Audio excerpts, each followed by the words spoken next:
sejahtera untuk kita semua.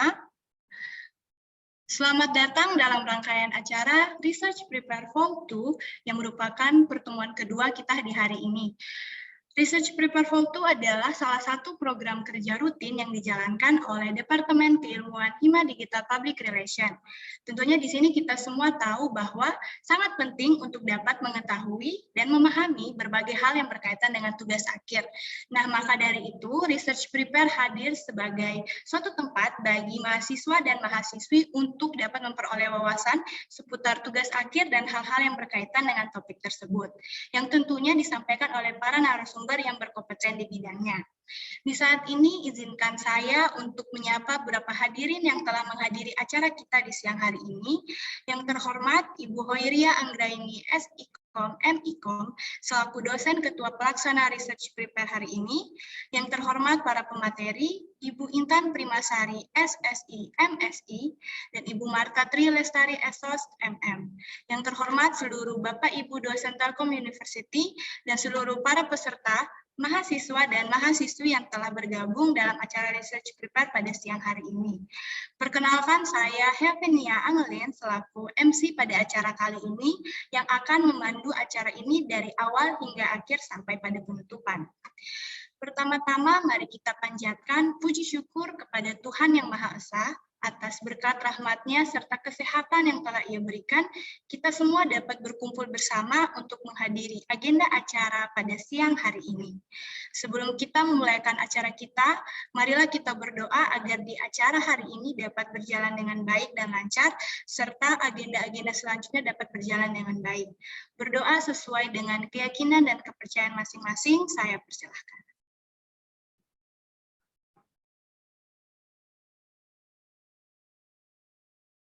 Berdoa selesai.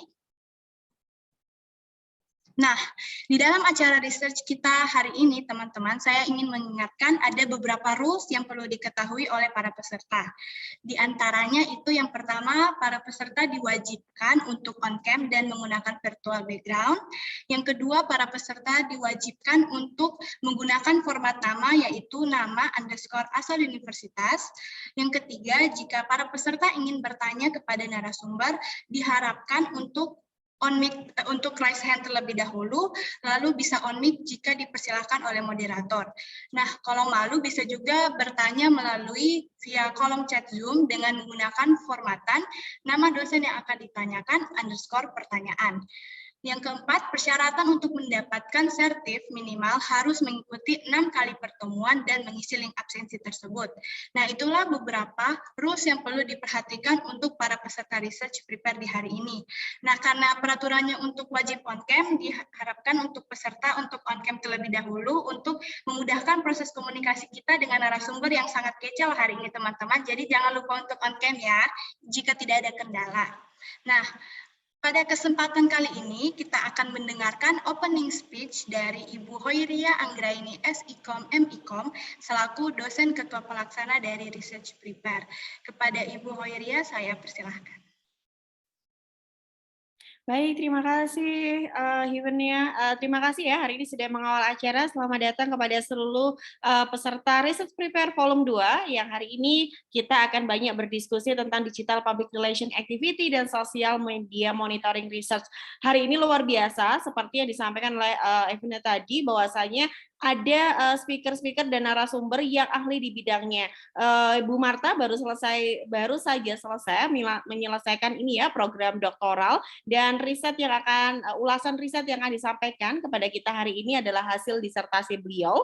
Dan selanjutnya untuk tema kedua, digital PR activity yang akan disampaikan oleh Bu Intan, nanti akan banyak mengulas best practice yang beliau sudah lakukan selama belasan tahun ya di industri, sehingga harapannya teman-teman bisa melakukan match antara akademis dan kebutuhan industri di riset teman-teman. Dan jangan lupa teman-teman memanfaatkan ini untuk bersiap-siap, karena khususnya yang angkatan 2019 sudah mulai akan mengambil desk evaluation pada semester depan. Dan saya ucapkan terima kasih dan selamat datang untuk rekan-rekan di luar Universitas Telkom yang hari ini hadir dan join di acara Research Prepare. Terima kasih, selamat datang Ibu Dr. Marta dan Bu Intan. Terima kasih sudah mengisi acara pada siang hari ini, dan teman-teman dari HIMA yang sudah menyelenggarakan acara. Dan ini adalah kolaborasi ya antara Digital Public Relation dan program studi ilmu komunikasi. Selamat menikmati acara dan kita berdiskusi dengan hangat untuk mempersiapkan tugas akhir kita. Terima kasih. Baik, terima kasih Ibu Iria atas sambutannya yang begitu luar biasa dan membangkitkan semangat kita di hari ini. Nah, teman-teman, untuk menunjukkan semangat teman-teman di hari ini nih, boleh banget untuk on cam supaya kita komunikasi diskusinya itu enak loh, karena kita sama-sama on cam dan membangun respect antara narasumber dan peserta. Nah, saat ini seperti yang Ibu Iria telah katakan tadi, kita akan memasuki sesi penyampaian materi yang pertama, yang tentunya dibawakan oleh narasumber yang sangat luar biasa, yaitu oleh Ibu Dr. Marta Trilestari. Selamat siang, Ibu. Selamat siang. Heaven ya dipanggilnya ya? Heaven berarti ya. Selamat siang, Heaven. Bagaimana Ibu kabarnya dan perasaannya yang akan mengisi materi pertama kita di agenda hari ini, Bu? Bagaimana? Boleh diceritakan? Alhamdulillah kabarnya sehat, Heaven, dan saya sangat berterima kasih ya, khususnya kepada Bu Hoyer dan juga Prodi Digital PR yang konsisten menyelenggarakan acara Research Prepare, yang mana menurut saya acara ini memang patut diadakan, gitu, karena untuk setidaknya memotivasi anak-anak yang akan melaju ke skripsi. Seperti itu, Heaven. Jadi terima kasih nih udah di-invite yang kedua ya, ini ya, yang kedua di pekan kedua. Baik, Ibu. Nah, sebelum Ibu memaparkan materi, izinkan saya untuk membacakan profil dari Ibu Marta. Ibu Marta Trilestari, SOS MM. Ibu Marta memiliki berbagai work experience, diantaranya di tahun 2016 sampai saat ini menjadi dosen di Digital Public Relation di Telkom University. Di tahun 2016 sampai 2018, Ibu Marta menjadi Ketua Program Studi Digital Public Relation di Telkom University. Di tahun 2011 sampai 2016, Ibu Marta menjadi dosen ilmu komunikasi di Telkom University. Di tahun 2008 sampai 2011, Ibu Marta menjadi staf kemahasiswaan IM Telkom atau Telkom University Sekretaris Dekanat FEB IM Telkom. Di tahun 2003 sampai 2007 menjadi tim event promo Departemen PT Radio Ardan Suara Tama Bandung. Ibu Marta tentunya memiliki skill-skill yang luar biasa loh teman-teman, diantaranya public speaking and event management, master of ceremony, moderator, researcher public relation and marketing communication. Ibu Marta juga menempuh pendidikan di tahun 2001, menempuh S1 di Universitas Padjadjaran dengan program studi manajemen komunikasi. Di tahun 2008 menempuh S2 di Institut Manajemen Telkom University dengan program studi marketing management. Di tahun 2017 sampai saat ini, Ibu Marta menempuh pendidikan S3-nya di Universitas Padjadjaran dengan program studi ilmu komunikasi. Baik, itu merupakan profil singkat dari Ibu Marta. Selanjutnya kita akan mendengarkan pemaparan materi mengenai sosial media monitoring experience yang dibawakan oleh Ibu Marta. Kepada Ibu Marta, saya persilahkan. Baik, terima kasih Heaven. Selamat siang. Assalamualaikum warahmatullahi wabarakatuh. Salam sejahtera ya untuk kita semua. Kita semangat pagi dulu dong. Ini buat yang masih off cam, kita semangat pagi dulu. Semangat pagi. Pagi. Oke, terima kasih nih untuk Prodi Digital PR dan juga HIMA ya, Digital PR yang telah mengundang kami di sini. Sebetulnya saya pribadi untuk sharing aja untuk anak-anak khususnya angkatan 2019 mungkin yang akan terjun ya ke dunia skripsi, perskripsian ini ya, yang mana ini adalah hasil akhir atau output daripada kalian sudah menempuh beberapa tahun di Prodi Digital PR untuk menjadi sarjana ilmu komunikasi. Oke, ini di kesempatan ini saya akan sharing mungkin mengenai riset mengenai sosial media monitoring, yang mana sebentar, ini saya izin share, mudah-mudahan terbuka. Sudah kebuka ya? Sudah terlihatkah? Sudah ya? Oke, sosial media monitoring research sebetulnya lagi happening atau enggak? Ya mungkin iya, gitu ya. Dan juga ini masuk ke penelitian teknikah gitu atau ke penelitian sosial. Kalau misalkan di saya akan membawakan mungkin skupnya lebih ke arah sosial karena dibatasi dengan hal-hal tertentu, gitu ya. Bukan yang memusingkan harus kita mengolah data apa dan sebagainya. Kalau itu expert Ibu Hoyer ya kalau untuk mengolah data. Oke, izin kenapa sih kok muncul gitu ya fenomena, kenapa kok saya tertarik kayaknya untuk meneliti tentang sosial media monitoring. Karena sekarang kan semua perusahaan ya, bukan hanya perusahaan BUMN, kita dapat melihat korporasi, institusi pendidikan, atau bahkan rumah sakit gitu ya, atau startup ya, intinya semua itu sekarang beralih ke Society 5.0 gitu ya, semua beralih ke revolusi industri 4.0 yang mana masyarakat sekarang dituntut harus melek digital, kita harus menjadi digital natif, tidak ada gap generasi lagi gitu ya kalau menurut saya, tapi kita semua adalah generasi digital natif yang mengharuskan memang adanya evolusi komunikasi gitu ya, dan juga untuk apa sih evolusi komunikasi diterapkan di perusahaan. Nah, ujung-ujungnya kalau kita lihat dari segi ke-PR-an adalah untuk reputasi perusahaan. Nah, gimana sih caranya untuk membangun reputasi perusahaan agar reputasi misalnya yang sudah baik dipertahankan, yang kurang baik ditingkatkan gitu ya. Nah, kita bisa cari nih caranya gimana kalau perusahaan menentukan atau membuat atau mengkaji ulang strategi yang sudah ada gitu ya, dengan melakukan sosial media monitoring dilihat dari opini publik. Nah, di sini kenapa saya kasih tanda panah publik yang kritis? Nah, ini karena tadi Society 5.0 ini mendukung atau membuat publik ini dengan mudah untuk mau ngata-ngatain apapun gitulah ya tentang sebuah perusahaan. Contoh gitu kan, ada sebuah perusahaan jasa gitu yang mana ada produknya gitu kan, yang mana outputnya adalah pelayanan konsumen gitu ya, kepuasan pelanggan. Nah, kalau sekarang si konsumen nggak puas gitu ya, dia tinggal bilang aja, tinggal mengkritik produknya ya dengan mudahnya di sosial media yang dimiliki oleh perusahaan tersebut. Nah, ini yang dikatakan publik yang kritis. Nah, publik yang kritis ini harus didiemin nggak gitu kan? Nah, opini publik ini dengan tadi publik yang kritis ngomongin sesuatu hal tidak puas dengan produknya atau misalnya barangnya rusak, makanan yang nggak enak misalnya ya. Nah, ini tidak bisa didiamkan gitu ya. Opini publik ini tetap setiap harinya itu harus dimonitoring. Ya, harus dilihat publik-publik manakah yang harus istilahnya diberikan treatment khusus lah gitu oleh sebuah perusahaan. Nah, itu bisa kita lihat dari aktivitas sosial media monitoring, yaitu fenomenanya terlebih dahulu. Nah, lalu kita bisa lihat pada saat kalian nih tertarik nih Bu, kayaknya saya mau meneliti skripsi saya ngangkat tentang sosial media monitoring.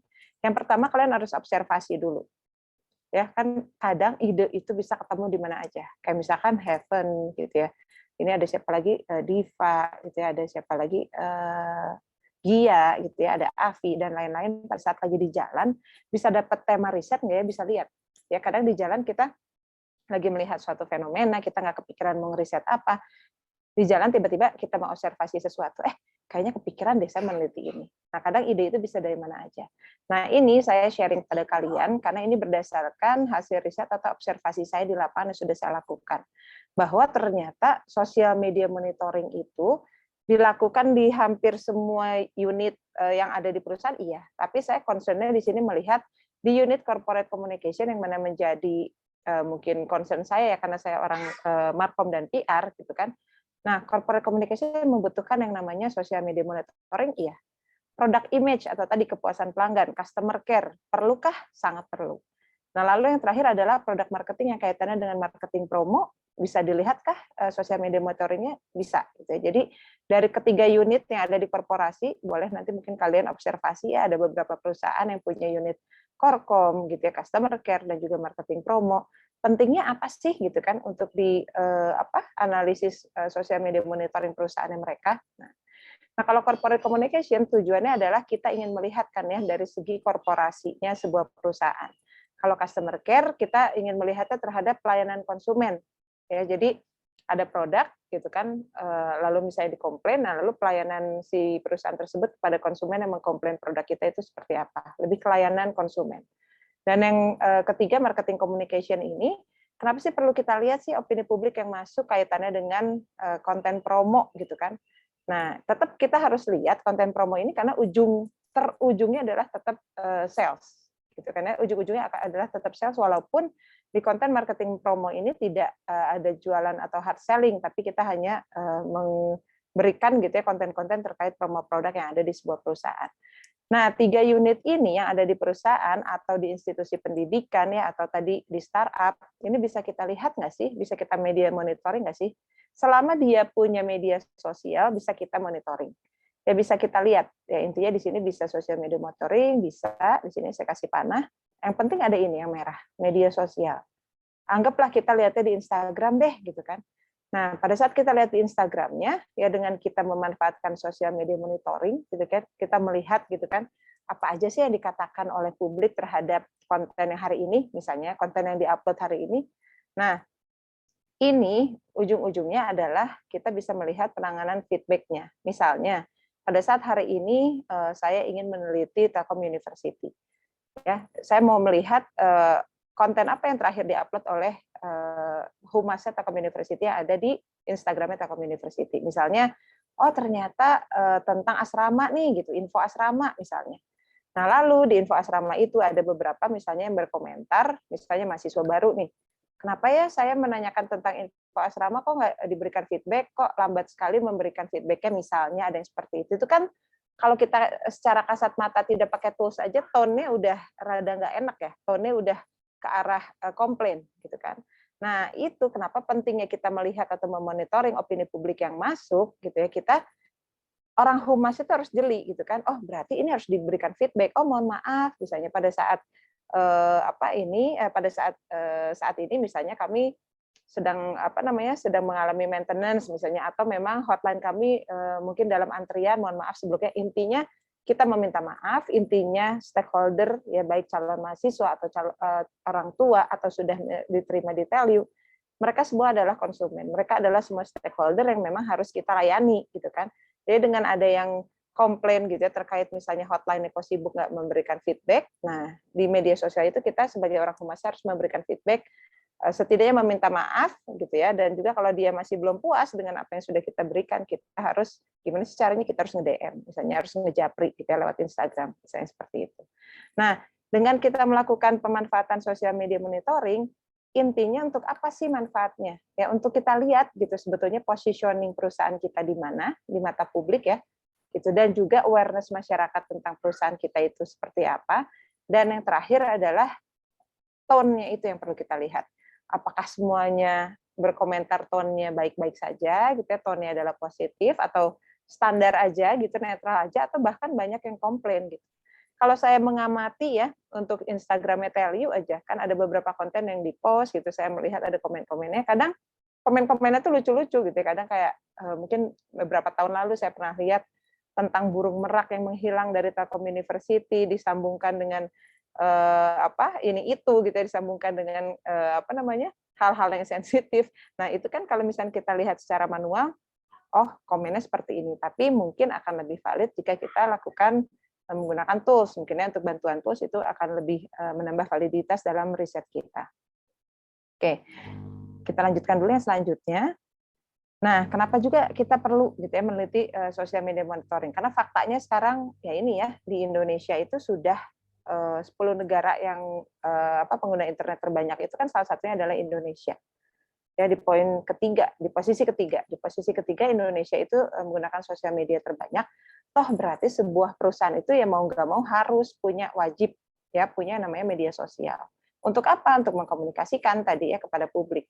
Ya nanti masalah opini publiknya dikomentarinya jelek atau buruk dan sebagainya, itu adalah memang kerjaan orang humas. Nanti orang humas akan memantau, akan melihat opini publiknya ke arah mana, dan juga kalau sudah diklasterisasi, dikelompokkan misalnya bulan Agustus ini ternyata banyaknya yang tone-nya positif. Nah, berarti harus digimanain nih gitu kan. Nah, berarti harus dipertahankan. Atau kalau misalnya banyak yang negatif, berarti harus dibuat positif. Gimana caranya? Nah, itu yang kalian nanti jadikan bahan riset. Harus digimanain sih kalau orang-orang yang ngomong negatif, gitu kan nggak mungkin didiemin. Itu yang nanti akan kalian riset dalam sebuah social media monitoring riset. Ya. Nah, ini juga saya skip aja ya, fakta terkini tadi tentang 5.0 itu, Society 5.0. Nah, untuk ini bayangan aja untuk kalian ya, pada saat kita meneliti ya di sebuah pedoman skripsi kan ada identifikasi masalah. Mungkin ini yang standar yang mudah, sebetulnya yang mudah untuk dapat kalian angkat dalam sebuah skripsi.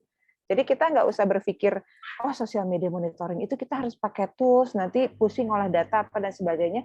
Saya pun nggak mikir ke sana ya, untuk olah data dan sebagainya sebenarnya bisa kita saling berdiskusi dengan beberapa expertise yang ada. Tapi di sini intinya kalian sebagai orang sosial, sebagai orang PR, Markom atau ilmu komunikasi gitu ya, kalian harus bisa menganalisisnya gitu. Kalian harus bisa menganalisis dari hal-hal yang memang sudah muncul dari hasil olah data gitu kan. Hasil olah data kan biasanya berupa grafik gitu ya, berupa angka mungkin ya, berupa diagram batang misalnya seperti itu. Nah, itu ingin mengkomunikasikan apa sih gitu ya hasil dari olah data itu. Nah, di sini oleh karena itu kalau ini saya memberi contoh kepada kalian di ranah kualitatif ya, karena sejujurnya saya lebih sering untuk riset itu di kualitatif gitu ya, bahkan jarang gitu di kuantitatif, walaupun dulu kayak kuantitatif, kayak tesis saya waktu itu kuantitatif, tapi sekarang kayaknya saya lebih banyak di kualitatif. Nah, jadi kayak misalnya kita hanya ingin melihat sebetulnya proses sosial media monitoring pada platform digital, ya ini media sosial maksudnya, sebuah perusahaan, ya perusahaan XYZ kaitannya dengan opini publik. Nah, kalau kita udah tahu nih, ya kan sosial media monitoring mungkin kita mengobservasi secara manual ya dengan analisis konten, misalnya analisis isi gitu ya di kualitatif. Nah, setelah kita udah tahu, kita sudah mengkelompokkan nih gitu ya di 3 bulan terakhir ternyata tone-nya banyak yang mana nih misalnya gitu ya. Kita kan harus tahu ya, berarti tone yang negatif ini kita komunikasikannya gimana kepada publik supaya tone negatif ini tidak muncul lagi nanti di kemudian hari gitu ya di media sosialnya sebuah perusahaan XYZ. Nah, jadi kita lihat juga alur komunikasinya gimana nih. Misalnya kita grab dulu data gitu ya, kita kelompokkan gitu ya, setelah ada tone-nya terlihat, nah setelah itu treatment-nya adalah memberikan alur komunikasi kepada publiknya seperti apa. Itu bisa menjadi identifikasi masalah selanjutnya. Nah, setelah itu, setelah kita memberikan alur komunikasi, akan sampai sini nggak sih? Misalnya kita mau ngeriset lebih dalam lagi, akan sampai evaluasi perencanaan strategi baru nggak sih? Misalnya, selama ini perusahaan XYZ sudah memberikan feedback kepada publiknya, ya kalau publik yang komplain, feedbacknya seperti ini nih, ya saya pasti akan menjawab, kita akan nge-DM, kita akan memberikan misalnya souvenir jika kasusnya akan berpotensi krisis gitu ya, krisis perusahaan. Nah, kalau misalnya kita sudah sampai situ, penelitiannya sudah sampai situ ya sudah boleh gitu ya, cuma 1 sama 2 ini. Tapi kalau mau ditambah lagi evaluasi perencanaannya, oh ternyata dengan adanya alur komunikasi penanganan feedback yang sudah kita lakukan, ternyata masih banyak nih yang komplain bulan-bulan depannya misalnya. Berarti ada yang salah, kita harus mengevaluasi berarti. Kita harus membuat atau mereinventing gitu strategi baru gitu. Ternyata strategi penanganan opini publik yang dilakukan oleh Humas CPT XYZ itu masih salah, masih belum efektif. Ya karena masih ada tonton negatif yang cukup tinggi misalnya angkanya. Berarti ini harus dievaluasi perencanaan strateginya. Nah, boleh sampai sini atau sampai nomor 2 juga sebetulnya untuk skripsi cukup ya. Lalu yang selanjutnya kita lihat lagi kan tujuan penelitian ini pasti kalian kaitkan dengan identifikasi masalah. Silahkan identifikasi masalah ini ujung-ujungnya nanti dengan tujuan penelitian pasti harus selaras. Ya ini bisa tinggal dibaca nanti. Nah, yang selanjutnya lagi metodologi. Nah, ini saya menuliskan metodologi hanya sekelingking saja. Sangat banyak metodologi, maksudnya pendekatan riset itu sangat banyak ya, kalian perlu baca di buku tentunya. Kalau di sini saya cuma mencontohkan aja sedikit gitu ya. Misalnya saya ngambil risetnya adalah di kualitatif. Nah, saya ingin pakai pendekatannya apa? Misalnya studi kasus. Ya, boleh nggak sih saya pakai studi kasus? Boleh. Syaratnya apa? Misalnya berarti harus ada sebuah kasus yang menarik di sebuah perusahaan itu yang harus saya angkat. Boleh 1 kasus atau beberapa kasus, tergantung memang studi kasus apa yang saya akan gunakan. Karena syarat studi kasusnya harus kalian lihat dulu gitu ya, di buku metode penelitian harus kalian lihat syarat studi kasusnya sudah mencukupi nggak untuk riset kita. Nah, atau tadi konten analisis atau analisis isi kita nggak usah pakai wawancara pun bisa sebetulnya ya, memang kita mengobservasi gitu kan dari konten-konten yang ada di media sosialnya sebuah perusahaan. Ini bisa gitu ya. Analisisnya harus kuat tapi ini ya, karena kita betul-betul melihat konten yang ada gitu kan. Nah, juga misalnya deskriptif, ini biasanya kalau deskriptif kita pakai wawancara juga ya, wawancara informan, baik informan utama, informan pendukung atau informan ahli. Ya, ini di kualitatif kalau kalian memang tertarik untuk di kualitatif. Nah, di kualitatif menguji teori tidak. gitu kan ya. Kalian bisa ganti teori di tengah jalan, bisa saja selama nanti pada saat kalian penelitian ke lapangan ternyata pijakan teori yang saya gunakan kemarin ternyata nggak begitu pas misalnya ya. Misalnya ada teori lain yang lebih pas, oke, boleh gitu. Intinya kualitatif tidak menguji teori, kalian hasil penelitian di lapangan tidak perlu disama-samakan gitu dengan teori yang menjadi pijakan di penelitian kualitatif kalian. Ya, lalu misalnya kuantitatif. Nah, kuantitatif ini kan pasti akan cukup lamanya, istilahnya akan betul-betul mengkaji, mematangkan teori di awal. Karena ini kan pengujian teori ya. Jadi kalian tidak selumrahnya tidak ganti teori gitu. Jadi di awal pada saat kalian menentukan riset kalian itu apa, harus cari teori yang memang bisa diujinya. Teori yang tepat untuk judul yang akan kalian angkat. Karena ini menguji teori ya, dan yang diharapkan adalah ya memang teorinya teruji dengan baik gitu kan ya. Memang pas gitu teori yang diujinya memang sesuai dengan apa yang akan kalian angkat. Nah, di kuantitatif juga ada beberapa pendekatan ya, sangat banyak. Ini saya hanya sedikit saja sharingnya, ada cluster analysis. Sebetulnya tadi yang saya ceritakan mengelompokkan, mengklasterkan tone daripada opini publik, sebetulnya bisa dikuantitatifkan juga bisa. Ya, atau bahkan di mixed method gitu ya, itu bisa. Sudah ada rujukan bukunya, sudah ada.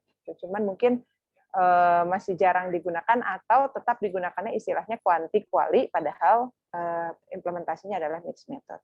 Atau misalnya korelasi gitu ya, ada kaitannya sebab akibat, misalnya akibat sebab akibat gitu ya. Jadi karena misalnya si Budi itu malas belajar, makanya Budi tidak lulus, atau makanya Budi malas belajar, Budi putus sekolah. Nah, itu ada korelasi, ada sebab akibat. Di kuantitatif itu juga bisa pendekatan korelasi. Deskriptif bisa gitu ya, deskriptif kuantitatif itu bisa. Dan juga banyak ya, masih banyak penelitian-penelitian dengan pendekatan kuali dan kuanti yang tentunya kalian pasti sudah dapat ya di Medlit pada saat kuliah. Oke. Yang selanjutnya, nah ini kenapa saya tambahkan ini, sebetulnya ini boleh dipakai atau enggak. Pada saat kalian mengangkat riset kalian tentang social media monitoring, boleh nggak sih ditambah data sekunder dengan saya mengolah data gitu, dengan kita menggunakan tools untuk melihat sentimen analisis. Boleh. Tapi nggak usah pakai tools yang rumit-rumit gitu ya, nggak usah pakai tools yang memang biasanya digunakan oleh orang-orang teknik gitu kan. Itu kan saya jujur aja kalau saya udah angkat tangan gitu ya kalau itu. Cuman ini adalah alurnya. Ya, alurnya yang dilakukan untuk mengeluarkan sentimen analisis dari sebuah tools ini biasanya alurnya memang seperti ini. Dengan kita ini pakai tools ya, misalnya ambil data di Instagram. Kayak tadi misalnya kalian ingin melakukan riset 6 bulan lah misalnya ya, 6 bulan dari bulan kelamaan kali ya, anggaplah 3 bulan dulu ya, 3 bulan dari Juli sampai September misalnya ya, di akun Instagram perusahaan XYZ. Boleh nggak saya mau ngambil 3 bulan ini data opini publiknya? Boleh gitu kan ya. Maksudnya ya boleh gitu kan, selama maksudnya akunnya bisa di-grab itu nggak masalah, bisa diangkat penelitian, bisa. Diangkat penelitian, lalu pada saat kalian sudah olah data, pada saat kalian lihat hasil datanya, kadang kan data itu ini ya ngacak ya, maksudnya masih kotor gitu. Nah, itu istilahnya kan kalau di tools ada cleaning, ada dataset, ada preprocessing, jadi yang memang keluar tuh nantinya bersih gitu ya. Ini adalah dataset. Biasanya ada kaitannya dengan hashtag, ada kaitannya juga dengan hashtag yang kalian tuliskan apa gitu ya, sesuai dengan apa yang kita ingin ukurnya gitu kan. Nah, di sini ada istilah training dataset, testing dataset, model construction, testing model. Intinya dari alur sentimen analisis ini nanti akan keluar si tone-tone yang saya bilang berupa grafik atau berupa diagram, tabel diagram itu. Nah, kita kalau misalnya pusing, boleh nggak sih, Bu, minta bantuan expertise? Silakan saja, tapi kalian harus paham alurnya. Ya, tetap harus paham alurnya. Pada saat nanti sudah finish, datanya sudah bersih, nah, kalian nanti mengkomunikasikan atau kalian yang menganalisis apa sih arti dari data-data yang sudah finish ini. Ya, data-data ini ingin mengkomunikasikan apa sih kepada kita. Gitu. Nah, itu yang perlu dilakukan oleh kalian tentunya dari anak-anak yang ranah sosial, analisisnya di situ ya harus kuatnya dianalisis. Oke, lalu yang selanjutnya, nah ini saya mengasih contoh aja, nggak semua seperti ini. Tapi kadang kalau kalian melakukan riset, nanti akan ada beberapa riset yang munculnya adalah topik modeling result ini. Jadi tadi yang saya cerita ada negative tone, neutral tone gitu ya, dan positive tone. Nah, topik-topik ini muncul dari akun media sosial yang dijadikan penelitian, tentunya dengan bantuan tools analytics tadi, ya. Nah, lalu yang selanjutnya, ini contohnya kalau nanti kita misalnya mengangkat penelitian sosial media monitoring, bisa kayak gini hasilnya. Misalnya gitu, kita bisa melihat model penanganan opini publik unit yang diteliti. Jadi misalnya unit corporate communication yang tadi saya cerita, atau unit customer care ya, atau unit marketing promo, dia menghasilkan apa sih dari sosial media monitoring? Nah ini ya, dari sosial media monitoring perusahaan XYZ menghasilkan sentimen analisis, ternyata tadi tone yang ada 3 itu. Nah, nanti bisa diklasterisasikan ada 30 gitu ya, most relevant terms atau 30 most relevant words yang memang ternyata sering muncul nih gitu ya di akun sosial medianya perusahaan XYZ. Nah, muncul kata-kata ini, yang muncul kata-kata ini menjadi keyword sebetulnya untuk menentukan dia masuknya ke tone yang mana, negatif, positif atau netral. Ya, dan juga dari sini bisa untuk kita analisis. Nah, hasil dari yang muncul ini bisa kita lihat, nah alur komunikasi yang perlu kita lakuin seperti apa. Berarti kalau misalkan ke orang-orang yang lebih ke netral, kita harus ngapain sih gitu komunikasinya. Ke orang-orang yang lebih tone positif, kita harus memberi apresiasi kepada mereka misalnya. Nah, yang negatif ini yang perlu penanganan jauh lebih dalam gitu kan ya. Alur komunikasi yang perlu dilakukannya adalah untuk tone-tone yang negatif. Ini bisa muncul nanti pada saat kalian meneliti sosial media monitoring. Nah, lalu nanti di pembahasannya, mungkin saya nggak tulis di sini ya, di hasil pembahasannya adalah kalian menganalisis dikaitkan dengan teori pijakan yang sudah kalian tentukan di awal ya. Biasanya ada unit analisis gitu kan, turunan dari kerangka pemikiran kalau di kualitatif. Nah, di sini ada model terakhir. Kalau di kualitatif, saya sering menyarankan kepada anak-anak bimbingan saya, buatlah sebuah model yang simpel. Ya, kalian kan udah ke lapangan, kalian sudah wawancara misalnya, atau kalian sudah tadi pakai konten analisis, gitu, atau kalian dengan data sekunder melakukan sosial media monitoring pakai tools. Nah, pada saat sudah ada nih hasil penelitian dan hasil penelitian dan hasil pembahasan, kalian bikinlah model simple lah, gitu, dengan apa yang terjadi di lapangan pada saat kalian observasi penelitian atau kalian terjun ke lapangan untuk penelitian. Nah, salah satu contohnya misalnya tadi yang sosial media monitoring, ternyata si unit corporate communication itu melakukan sosial media monitoring, hasilnya adalah untuk kebutuhan korporasi. Ini bisa ditambahkan misalnya reputasi korporasi, misalnya reputasi perusahaan. Nah, lalu misalnya teknik analisis dan data analisis tentang pengukuran ini perlu ditingkatkan, misalnya gitu ya. Ini saya kasih keyword-keywordnya aja.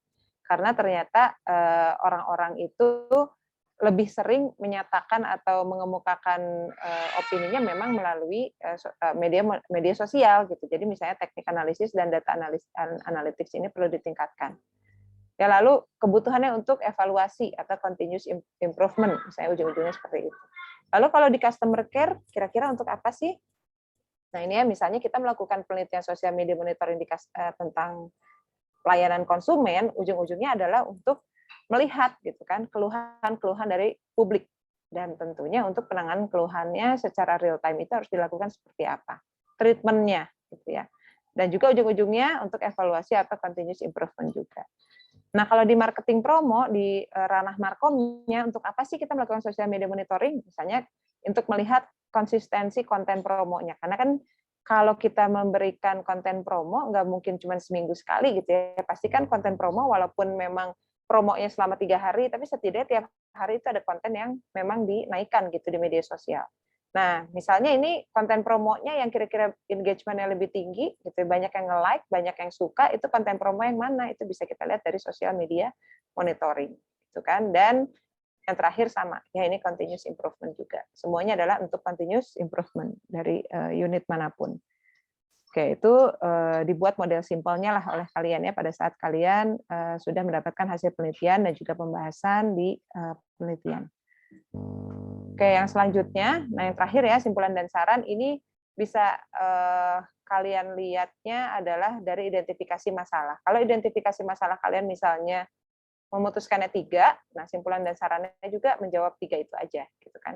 Nah, pada saat kalian ingin melihat proses sosial media monitoring gitu terkait korporasi gitu kan, proses sosial media monitoring pada akun konsumen itu seperti apa, ini saya hanya keywordnya aja ya, jadi kalian simpulannya di corporate communication proses sosial media monitoring untuk apa sih gitu, lalu di layanan konsumen untuk apa sih, lalu di marketing promo untuk apa sih gitu kan ya. Intinya menjawab dari identifikasi masalah aja simpulan dan sarannya. Oke, ini simpulan dulu ya. Yang terakhir saran. Nah, di sini pastikan kalian kalau saran akademis ujung-ujungnya untuk penelitian selanjutnya, gitu kan ya. Nah, pasti ada diharapkan dapat memberikan hasanah penelitian baru khususnya dalam bidang. Kenapa saya munculin 3 bidang ini? Karena yang memang diteliti adalah ketiga background-nya ini, gitu ya, dari perform, lalu kepuasan pelanggan itu lebih ke customer care, gitu ya, dan juga marketing communication. Atau misalnya kalian menggunakan tadi secondary data, misalnya pakai tools, nanti saranin ke penelitian selanjutnya pakai tools monitoring lainnya, gitu. Jangan yang sudah digunakan oleh saya, misalnya seperti itu. Nah, kalau saran praktis kan lebih saran untuk perusahaan yang dijadikan subjek penelitian, gitu ya. Contoh nih ya, example-nya diharapkan penelitian ini dapat menjadi gambaran bagi banyak perusahaan, khususnya yang bergerak dalam bidang pelayanan dan jasa, agar dapat lebih memperhatikan gitu ya, bahwa opini publik menjadi suatu hal yang sangat penting dan perlu penanganan dengan cepat guna. Penanganan dengan cepat guna menjaga reputasi perusahaan. Intinya mau customer care, mau marketing promo, mau korkom, ujung-ujungnya adalah untuk reputasi perusahaan. Ya, kalau kita lihatnya dari ranah public relation. Nah, yang terakhir ini saya nggak cantumin sebetulnya daftar pustaka ya. Daftar pustaka kalian bisa mungkin menggunakan Mendeley supaya nggak lupa gitu kan. Kalian bisa alfabetik gitu ya, dari mulai A sampai Z itu harus berurutan. Pakailah jurnal-jurnal yang memang bereputasi gitu ya. Jangan dari website juga, jangan misalnya dari internet, dari lambeturah.com apa gitu ya. Jangan itu yang bereputasi lah kalian pakainya. Nah, kalau memungkinkan sih sebaiknya dari sumber pertama itu misalnya kalian lihat deskripsi atau jurnal, kalian lihat dari jurnal orang, tapi kalian lihat sumber utamanya adalah bukunya siapa yang digunakan. Ya boleh lihat referensi dari jurnal, boleh. Ya tapi kalian misalkan jurnal itu pakai bukunya siapa, gitu ya, buku sumber utamanya siapa, itu yang kalian tuliskan di daftar pustaka. Nah ini kalau menurut saya ya, menurut saya pribadi, tapi silakan kalian observasi lebih lanjut, gitu karena beda-beda kan ya setiap orang gitu dalam interestnya dalam menggunakan toolsnya itu pengen yang mana.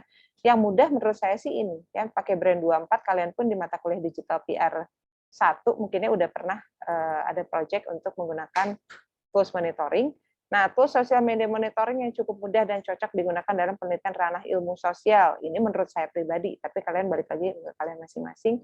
Ini kalian bisa coba lihat tadi ya, Brand 24 atau Hotsuite atau Awario. Ya, ini saya pernah menggunakan tapi sangat sudah lama, tapi menurut saya dulu pada saat saya mencoba Awario ini masih masuk ke ranah sosial ya. Tidak begitu membuat sakit kepala, itu social brand. Nah, kalau kemarin sejujurnya saya terakhir menggunakan tools itu menggunakan Python itu, tapi saya dibantu oleh expertise lah gitu. Kalau saya sendiri yang menggunakan Python, sejujurnya saya angkat tangan. Boleh atau tidak, boleh aja, asalkan kalian tetap ngerti alur pada saat menggunakan tools itu seperti apa sehingga menghasilkan hasil seperti ini, gitu kan ya. Itu boleh-boleh aja. Oke, sepertinya itu sudah bahasan terakhir dari saya, gitu ya. Terima kasih, mudah-mudahan bermanfaat. Dan mudah-mudahan jika ada yang tertarik untuk meneliti di ranah sosial media monitoring, saya dengan terbuka gitu ya untuk nanti insya Allah mungkin akan menjadi pembimbing salah satu di antara kalian di sini. Oke, terima kasih. Semoga bermanfaat. Assalamualaikum warahmatullahi wabarakatuh. Waalaikumsalam warahmatullahi wabarakatuh. Wah, terima kasih Bu Dr. Marta atas penyampaian materinya yang sangat mengedukasi dan luar biasa ya Ibu, yang berbicara mengenai sosial media monitoring experience, yang berbicara kayak tentang menganalisis opini publik demi perkembangan untuk improvement dari reputasi perusahaan. Nah, selanjutnya kita akan lanjut ke sesi kedua, yaitu sesi pemaparan materi mengenai digital public relation activity yang akan dibawakan oleh Ibu Intan Primasari. Halo Ibu Intan, selamat siang Ibu. Selamat siang, Hevenia. Iya Ibu, jadi Ibu bagaimana Ibu perasaannya untuk mengisi materi kedua di hari ini Ibu? Bagaimana perasaannya? Oke, ini kali kedua saya mengisi materi untuk research prepare. Saya senang sekali karena saya diundang kembali untuk membagi gitu ya, apa yang perlu dipersiapkan atau materi-materi apa yang sekiranya bisa dijadikan topik untuk penelitian teman-teman nanti ya dalam mempersiapkan penulisan tugas akhirnya gitu. Jadi memang saya sangat senang sekali acara ini diselenggarakan secara rutin gitu ya, ini kali kedua.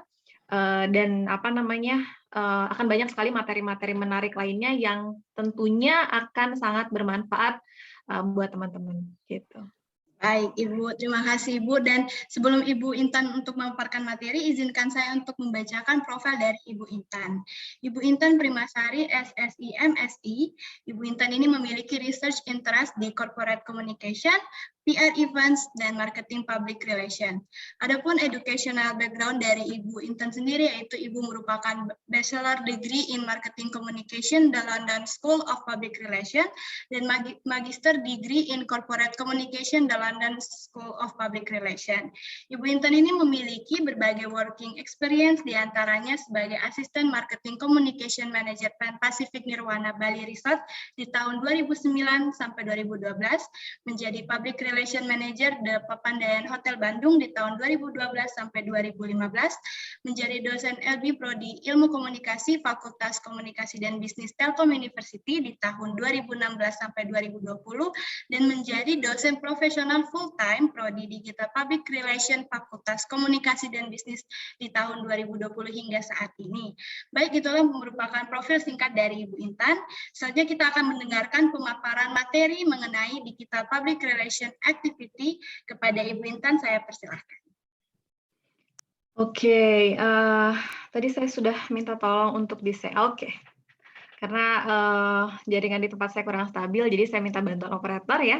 Baik, teman-teman, aktivitas humas digital ya, atau digital public relations activity menjadi salah satu tema atau topik yang sangat luas sekali, di mana banyak sekali nanti di sini sub-sub tema yang sebetulnya bisa diangkat ya oleh teman-teman untuk dijadikan sebuah fokus penelitian gitu ya. Tadi juga sudah banyak sekali disampaikan oleh Bu Marta mengenai social media monitoring ya, yang mana sebetulnya itu adalah salah satu juga dari sekian banyak aktivitas humas digital ini gitu ya, atau digital PR activity. Nah, boleh ke slide selanjutnya?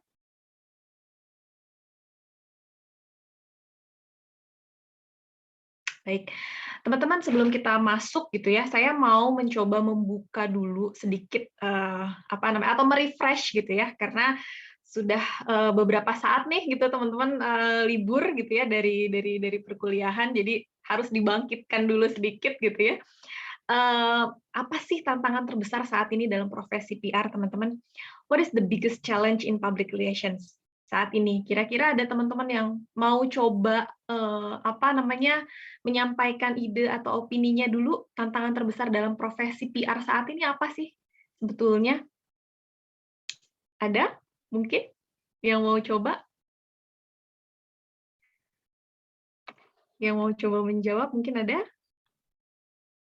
Kira-kira menyampaikan opininya apa sih tantangan terbesar dalam profesi PR saat ini, teman-teman? Karena banyak sekali ya kita merasakan perubahan-perubahan, terutama saya sendiri gitu ya, karena saya juga saya termasuk insan PR yang mengalami perubahan ya dari perubahan digitalisasi ini gitu ya. Dulu seperti apa sebelum digitalisasi dan saat ini seperti apa gitu. Nah, dengan digitalisasi ini tentu banyak sekali tantangan-tantangan dalam profesi seorang PR ya. Tadi sudah disampaikan juga oleh Bu Marta ya, mulai dari bagaimana saat ini semua perusahaan itu memerlukan sosial media gitu ya.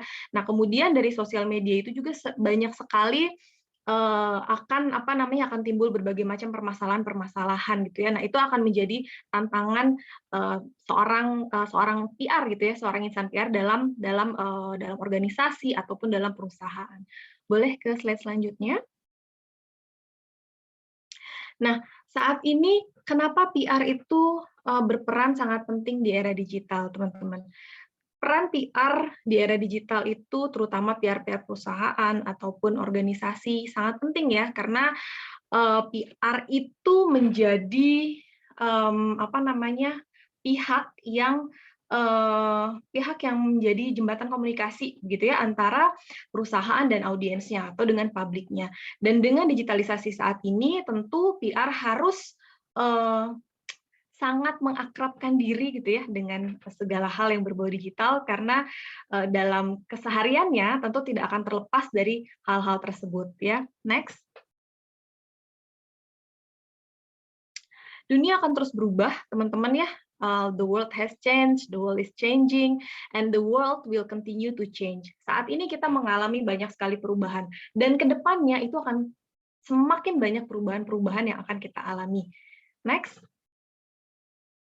Nah, dan sebetulnya apa digital PR itu sendiri ya? Jadi sebetulnya digital PR atau aktivitas digital PR itu adalah tentang menggabungkan PR konvensional dengan pemasaran konten melalui media ya. Jadi kita memiliki sebuah media ya untuk menggabungkan PR konvensional dengan pemasaran. Kemudian juga PR digital ini mengubah berita statis menjadi percakapan, kemudian melewati beberapa media untuk berbicara langsung dengan target audiens secara online ya.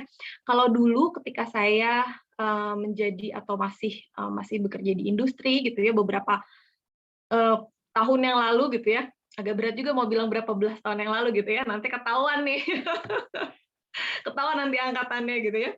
Jadi beberapa tahun yang lalu itu untuk berbicara langsung, perusahaan untuk bicara langsung dengan audiensnya itu tidak semudah sekarang ya, teman-teman. Kita punya tools banyak nih, ada sosial media, kemudian juga ada customer care untuk bisa berbicara langsung, kemudian kita punya website juga gitu ya. Kalau dulu kita untuk berbicara dengan audiens itu agak sangat sulit ya, kalau misalnya kita tidak menggunakan media-media konvensional ya, dan itu pun jangkauannya juga tidak banyak, tidak luas, kemudian juga tidak real time gitu ya. Jadi banyak sekali hal-hal yang dulu tidak mungkin sekarang sangat menjadi mungkin. Nah, teman-teman, topik-topik seperti ini sangat bisa diangkat untuk menjadi ide-ide atau fokus-fokus penelitian teman-teman ya. Jadi perubahan aktivitas ya, perubahan aktivitas seorang humas gitu ya di sebuah perusahaan ya, itu sangat bisa teman-teman jadikan atau diangkat untuk topik-topik atau fokus-fokus penelitian teman-teman. Next.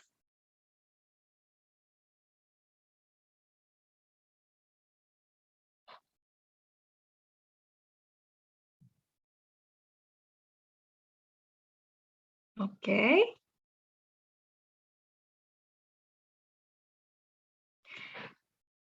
Selanjutnya adalah prinsip-prinsip dari public relation ini ya. Jadi apa bedanya antara atau persamaannya antara digital PR dan PR konvensional? Sebetulnya secara prinsip itu tidak ada yang berbeda ya teman-teman.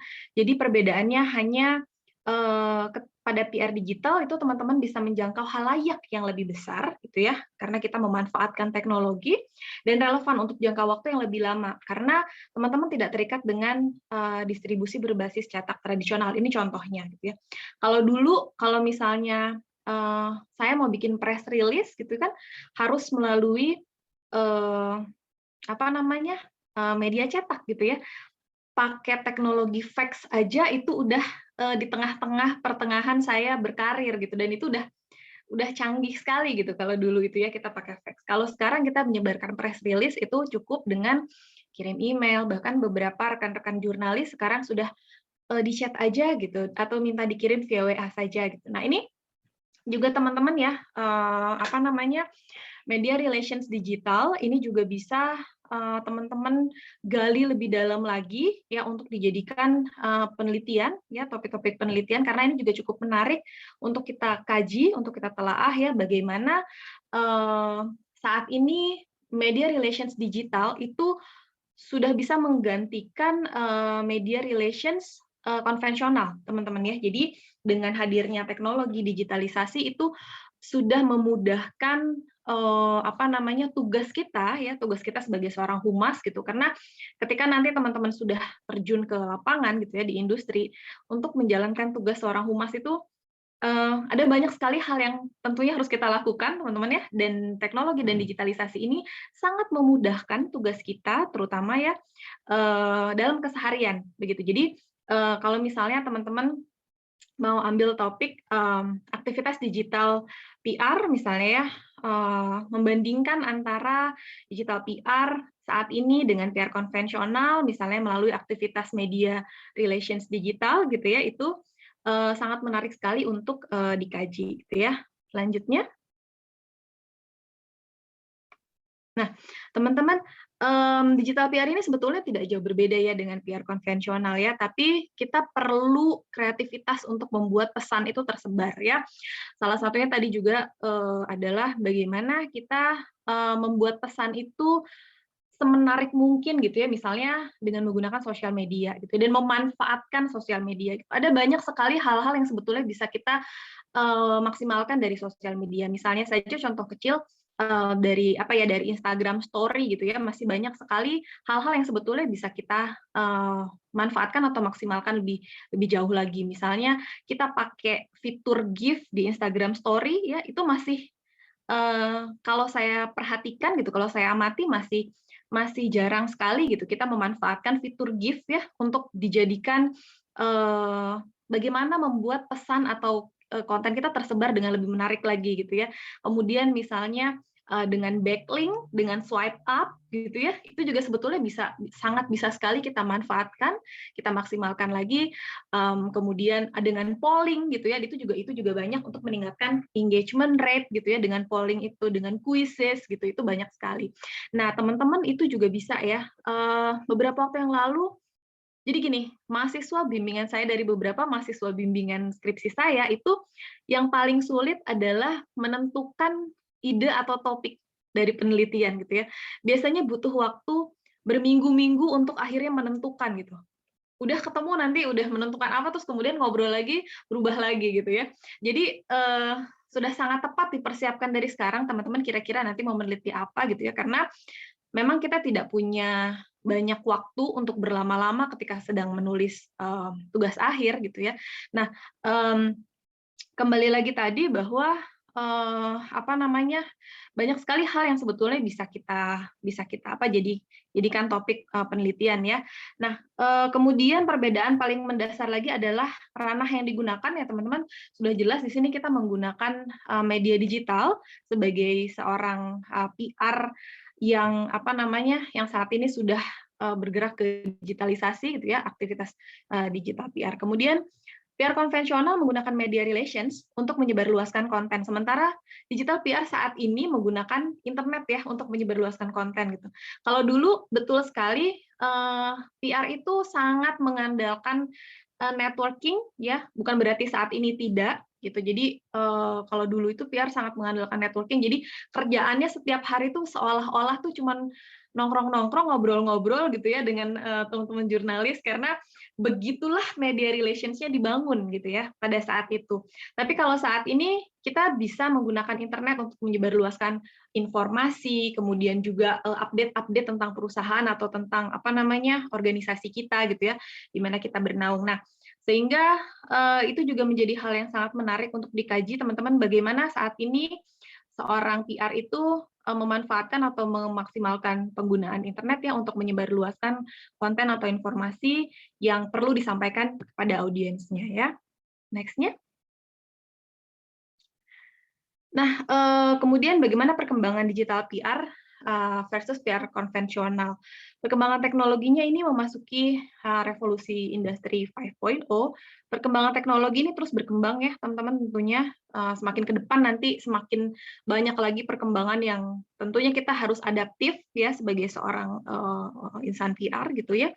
Dan perlu diimplementasikan pada sebuah korporasi atau industri.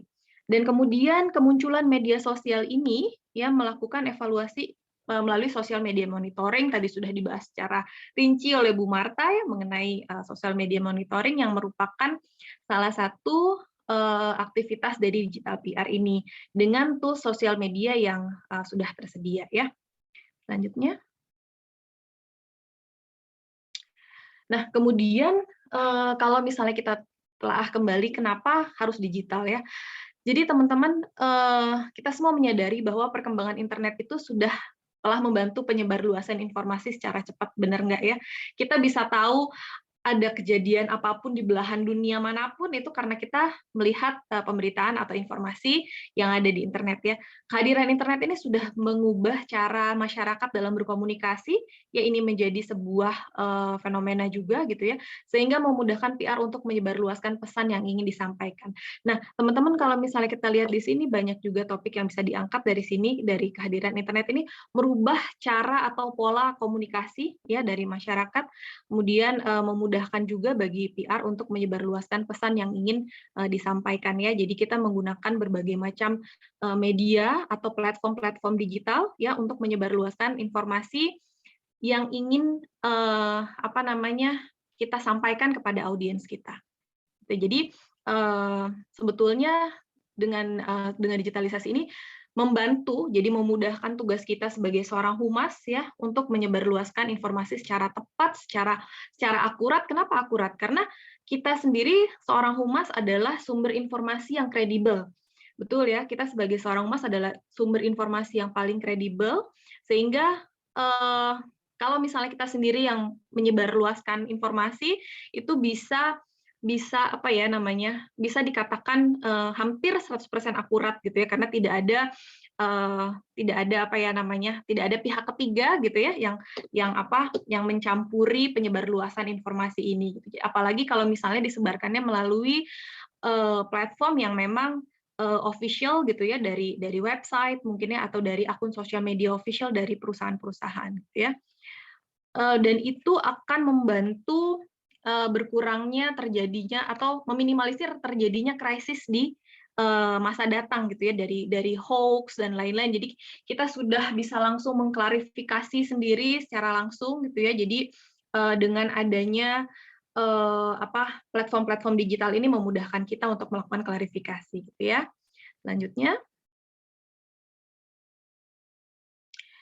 Nah, seberapa penting digital PR? Yang jelas ini adalah efisiensi waktu. Kalau dulu tadi saya ceritain ya, kalau saya mau bikin press release, itu press release-nya hari ini, beritanya hari ini, tayangnya nanti mungkin besok atau lusa gitu ya. Terus kalau saya punya produk baru yang mau saya iklankan gitu, jadi harus nunggu dulu. Misalnya saya mau pasang iklannya di majalah gitu ya, di majalah itu terbitan ada yang 1 minggu, 2 minggu, ada yang 1 bulan gitu. Jadi bayangkan kita harus mengerjakan konten untuk bulan depan itu dari sekarang misalnya. Jadi dengan adanya digitalisasi PR ini kita bisa efisiensi waktu ya. Jadi apa yang mau kita sampaikan dengan audiens itu bisa langsung kita sampaikan saat ini, efisien dan tentu memudahkan kerja kita. Kemudian rilis berita ini bisa diakses dan disebarkan secara cepat ya, sesuai dengan sasaran. Selesai acara langsung kita kirim, beberapa menit kemudian informasinya langsung up gitu ya di platform online gitu kan. Dan kemudian eksistensi perusahaan ya teman-teman, semua perusahaan saat ini semuanya sudah punya sosial media, baik government, swasta, organisasi, dan non-government, dan lain-lain, semuanya sudah punya, karena itu adalah juga eksistensi perusahaan yang pada akhirnya juga nanti akan berujung pada reputasi perusahaan gitu ya. Lalu masih ada selanjutnya? Oke, teman-teman, materi yang saya sampaikan tadi ya sebetulnya mungkin beberapa waktu yang lalu teman-teman sudah pernah dapatkan di kelas gitu ya. Tapi di sini tujuannya adalah untuk merefresh, membangkitkan kembali teman-teman ya, kira-kira apa nanti yang bisa dijadikan topik-topik atau ide-ide untuk penelitian gitu, permasalahan-permasalahan apa sebetulnya yang bisa diangkat. Nah, teman-teman ketika kita menentukan topik penelitian sebetulnya tidak perlu satu hal yang saya maunya yang wow banget gitu ya, spektakuler gitu, sehingga mau yang luar biasa, extraordinary gitu ya. Sebetulnya itu tidak masalah sama sekali. Akan tetapi yang perlu diingat adalah tugas akhir ini adalah salah satu syarat Anda dalam untuk mendapatkan gelar sarjana ilmu komunikasi. Jadi lakukanlah dengan senang hati gitu, dengan bahagia gitu ya. Jangan sampai itu menjadi sebuah beban gitu. Dan jangan juga karena mau extraordinary kemudian akhirnya menyulitkan diri sendiri, akhirnya menghambat banyak hal gitu ya. Itu jangan sampai terjadi juga, teman-teman. Jadi dari sekarang boleh mulai dilihat-lihat gitu ya. Siapa tahu setelah dari sini sudah mulai dapat ide, oh menarik juga ya gitu. untuk meneliti mengenai aktivitas-aktivitas digital PR saat ini, misalnya di perusahaan apa atau di tempat teman-teman misalnya magang. Jadi dimulai dari hal-hal yang sangat dekat gitu ya, yang sangat dekat dengan teman-teman, sehingga nanti mendapatkan sumbernya mudah, dan kemudian untuk wawancara atau mendapatkan datanya juga itu mudah, karena dimulai dari hal-hal yang teman-teman sukai, dimulai dari lingkungan yang dekat dulu begitu ya. Jadi kita mendapatkan apapun yang dibutuhkan nanti untuk data dalam penulisan tugas akhir kita juga akan memudahkan kita sendiri gitu. Jadi teman-teman, itu saja dari saya sepertinya. Terima kasih banyak. Assalamualaikum warahmatullahi wabarakatuh. Waalaikumsalam warahmatullahi wabarakatuh. Terima kasih banyak kepada Ibu Intan atas penyampaian materinya yang seperti membawa angin segar ya bagi kita semua berbicara mengenai aktivitas tentang digital public relation dan berbicara bahwa aktivitas PR itu saat ini lebih banyak terbantu karena sudah ada digitalisasi. Jadi informasi itu cepat kita terima dan kita lebih mudah untuk mengolah hal tersebut. Nah, terima kasih Bu Intan. Saat ini teman-teman semuanya setelah mendengar berbagai materi yang luar biasa dan sangat mengedukasi, di hari ini sampailah kita pada sesi tanya jawab dan diskusi. Maka dari itu saya persilakan kepada mahasiswa dan mahasiswi apabila ada pertanyaan atau mungkin ada pembahasan lanjutan mengenai materi yang dijelaskan oleh kedua narasumber kita hari ini, boleh banget ditanyakan dengan raise hand atau bisa melalui kolom chat di via Zoom. Dipersilakan kepada yang ingin bertanya mungkin. Oke, dari Kak Niki Aureliano dipersilakan. Oke, halo, tes suaranya kedengeran nggak? Kedengeran, Kak. Kedengeran ya. Mau nanya ke Bu Marta boleh nggak? Oke. Boleh, Niki. Oke. Ibu, tadi saya ngeliat di model penanganan opini publik itu ada relevant term sama relevant words ya kalau nggak salah. Dan itu saya ngeliat dibatasi most 30 relevant terms or 30 relevant words itu. Nah, kalau misalkan di bawah dari 30 misalkan 9 itu, apakah akan berpengaruh pada penelitian model penelitian opini publik itu, penanganan opini publik itu? Terima kasih. Oke, langsung dijawab aja, Heaven. Ya, Ibu, dipersilahkan. Oke, Niki ya. Oke, Niki, untuk 30 itu sebetulnya batas minimal ya. Kalau menurut saya pribadi, kan kayak kita biasanya kalau di kuanti ya, Niki ya, kalau di kuantitatif itu kan kalau kalian meneliti menggunakan kuesioner itu ada pra-riset ya, istilahnya kalau di kuanti. Pra-riset itu biasanya untuk ngetes gitu bahwa kuesioner yang kalian sudah bikin itu valid atau tidak, itu minimal biasanya ke 30 orang gitu ya. Itu memang ada rumusnya kan ya, kalau di kuantitatif yang ujung-ujungnya munculnya adalah pra-riset untuk 30 responden lah, seperti itu istilahnya. Nah, kenapa di penelitian yang tadi opini publik itu saya membatasinya 30 istilahnya word atau terms yang memang menjadi sering muncul gitu ya di kanal Instagramnya sebuah perusahaan yang memang waktu itu saya teliti, karena menurut saya 30 itu kayaknya udah batas batas sebetulnya saya belum baca literatur Niki ya yang memang mengharuskan kalau menggunakan tools social media monitoring itu ada batasan 30 dulu gitu. Itu saya belum baca, belum nemu sebetulnya. Tapi kalau di kuantitatif kan memang sudah ada ya. Nah, karena saya mengacunya kepada yang pra-riset kuanti, sebetulnya ini yang tadi saya omongin riset itu, Niki bisa dijadiin mixed method sebetulnya ya, antara kuanti dan kuali digabungkan jadi mixed method, dan rujukannya sudah ada. Buku mixed method itu rujukannya sudah ada. Namun, pada saat saya diskusi gitu ya dengan beberapa peneliti dan juga yang pada saat saya sedang kuliah S3, promotor saya atau pembimbing saya tidak setuju dengan adanya mixed method. Itu kan beda-beda ya, tiap dosen ada yang oke pakai mixed method, ada yang bukan tidak percaya ya, tapi dia tetap ajak di kuanti kuali gitu. Nah, jadi saya melihatnya batasan 30 itu menjadi batas standar lah gitu ya untuk kalau kita mengukur menggunakan tool social media monitoring, yang itu yang saya pakai kemarin pakai Python tapi ya Rizky ya, karena kalau untuk di Brand 24 kayaknya itu bisa kita setting juga deh kalau kita mau melihat 30 misalnya yang memang sering muncul gitu keywordnya itu apa, nah itu bisa kita setting. Nah itu saya memang settingnya mintanya 30 gitu Niki. Tapi kalau di bawah itu kalau menurut saya nanti bahasan atau kajian yang kita analisisnya kurang gitu kayaknya ya. Maksudnya kalau 30 kayaknya udah udah standarnya pasnya segitu gitu Niki. Jadi kalau nanti Niki tertarik untuk meneliti menggunakan tools, pakai 30 terms word itu juga 30 itu aja kalau menurut saya sih ya, jangan di bawah itu. Begitu Niki. Oke Ibu, baik, terima kasih. Mungkin kalau misalkan di bawah dari 30 itu hasilnya akan kurang akurat gitu ya Bu.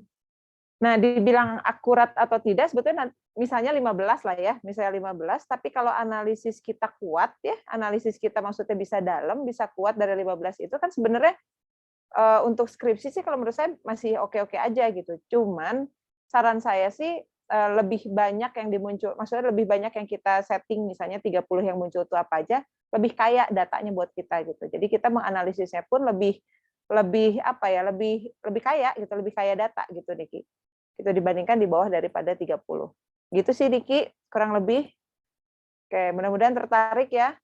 Nanti akan dibimbing ya Bintan ya oleh kita-kita. Sudah tertarik ini. Oke, siap-siap Niki. Baik. Ada lagi Niki? Mau nanya lagi boleh nggak? Boleh. Boleh Niki. Kalau mau melakukan sosial media monitoring tuh emang kita harus perlu megang akun sosial media suatu perusahaan itu. Nah, kalau kita megang nggak harus ya. Maksudnya gini, kan yang megang pasti sebuah perusahaan yang memang kita jadiin tempat penelitian ya. Niki misalnya mau meneliti Tellu. Nggak mungkin Niki dikasih akun media sosialnya Tellu kan gitu. Cuman Niki paling bisa mengobservasinya sebagai followers Niki karena itu jadi data sekunder. Tapi kalau memang Niki mau tahu hasil misalnya sosial media monitoring yang real memang dimiliki oleh si Tellu itu ya Niki mungkin bisa wawancara. Sebetulnya ditambah data wawancara, diwawancara siapa adalah Purelnya Tellu. Yang mana Purelnya Tellu ya public relationnya Tellu itu dia memang punya satu unit di bawahnya Purel itu punya divisi khusus untuk menganalitik sosial media. Jadi kampus kita tuh udah keren banget sih ya. Marketer juga nih ya. Nah, kampus kita itu udah keren banget. Kalau saya mengapresiasi ini bukan karena saya orang dalam ya, tapi Purelnya Tellu itu dia baru membuat satu unit baru memang khusus untuk analitik sosial media. Yang mana menurut saya saat ini memang harus gitu ya. Kita kan bukan hanya institusi pendidikan yang memang mengandalkan orang datang komplain gitu kan, datang ke Tellu, datang ke maksudnya ke Purelnya, saya mau komplain kok anak saya nggak masuk ke Tellu misalnya. Tapi kan sekarang orang udah tadi yang publik yang kritis itu Niki. Ya kita bisa kata Bu Intan tadi dibilang, ya orang sekarang tinggal modal handphone, modal kuota bisa ngomong apapun gitu tentang perusahaan kita.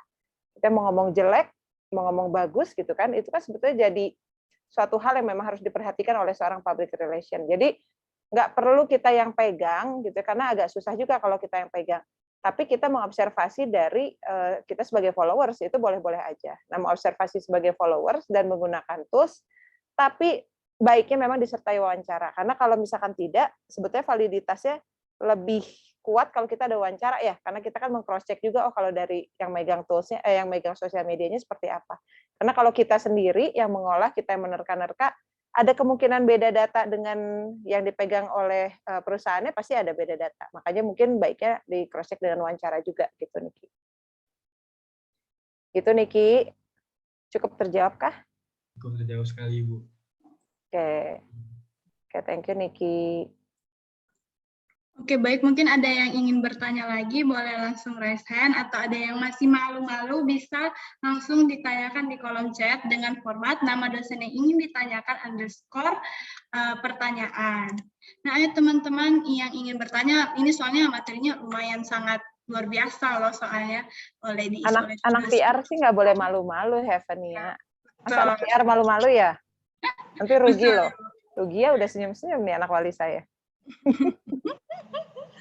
Ayo yang lain mungkin ada yang ingin ditanyakan dan di reminder kembali ya untuk para peserta dimohon untuk on cam. Kalau yang tidak ada kendala, ini Bang Niki mau tanya lagi, dipersilakan Kak. Ingin bertanya lagi?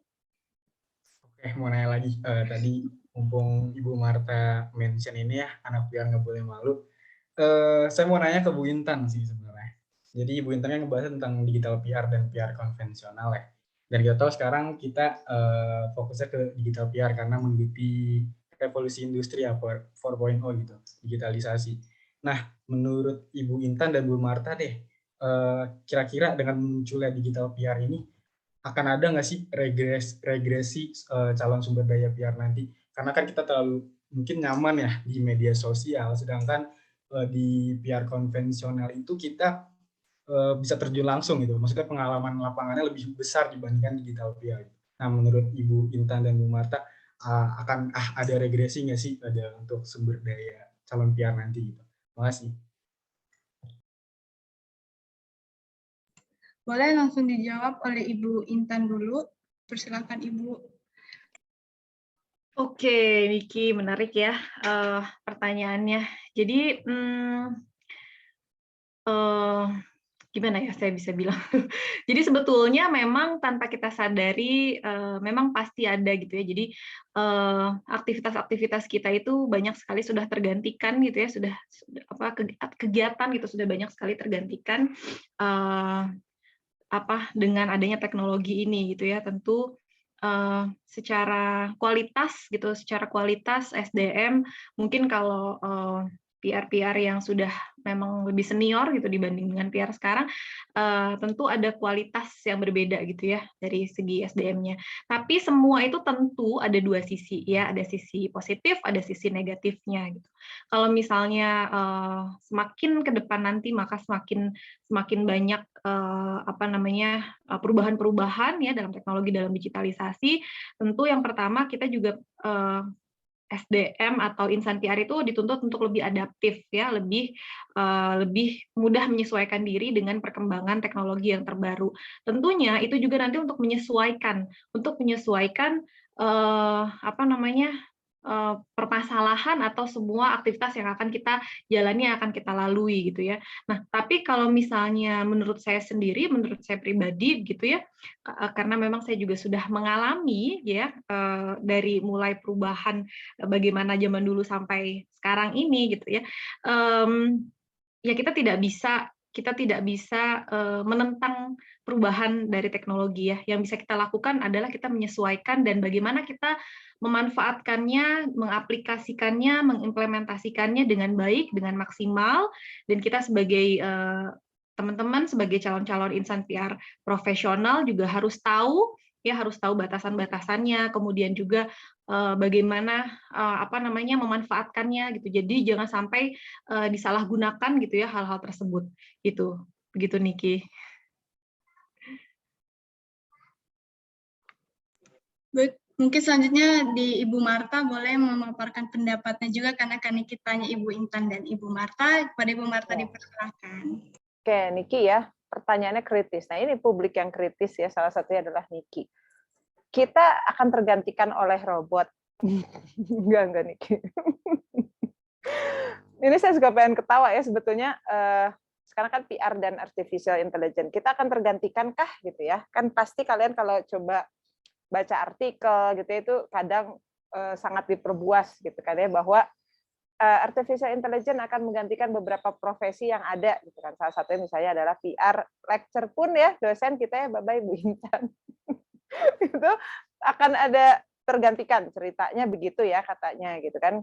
Cuman balik lagi, ini saya pernah ikut kuliah umum sama Dahlan Iskan dulu, ingat saya, beliau bilang katanya nanti beberapa profesi ini akan tergantikan gitu. Salah satunya adalah dosen. Waktu itu saya pas ikut di Unpad ya.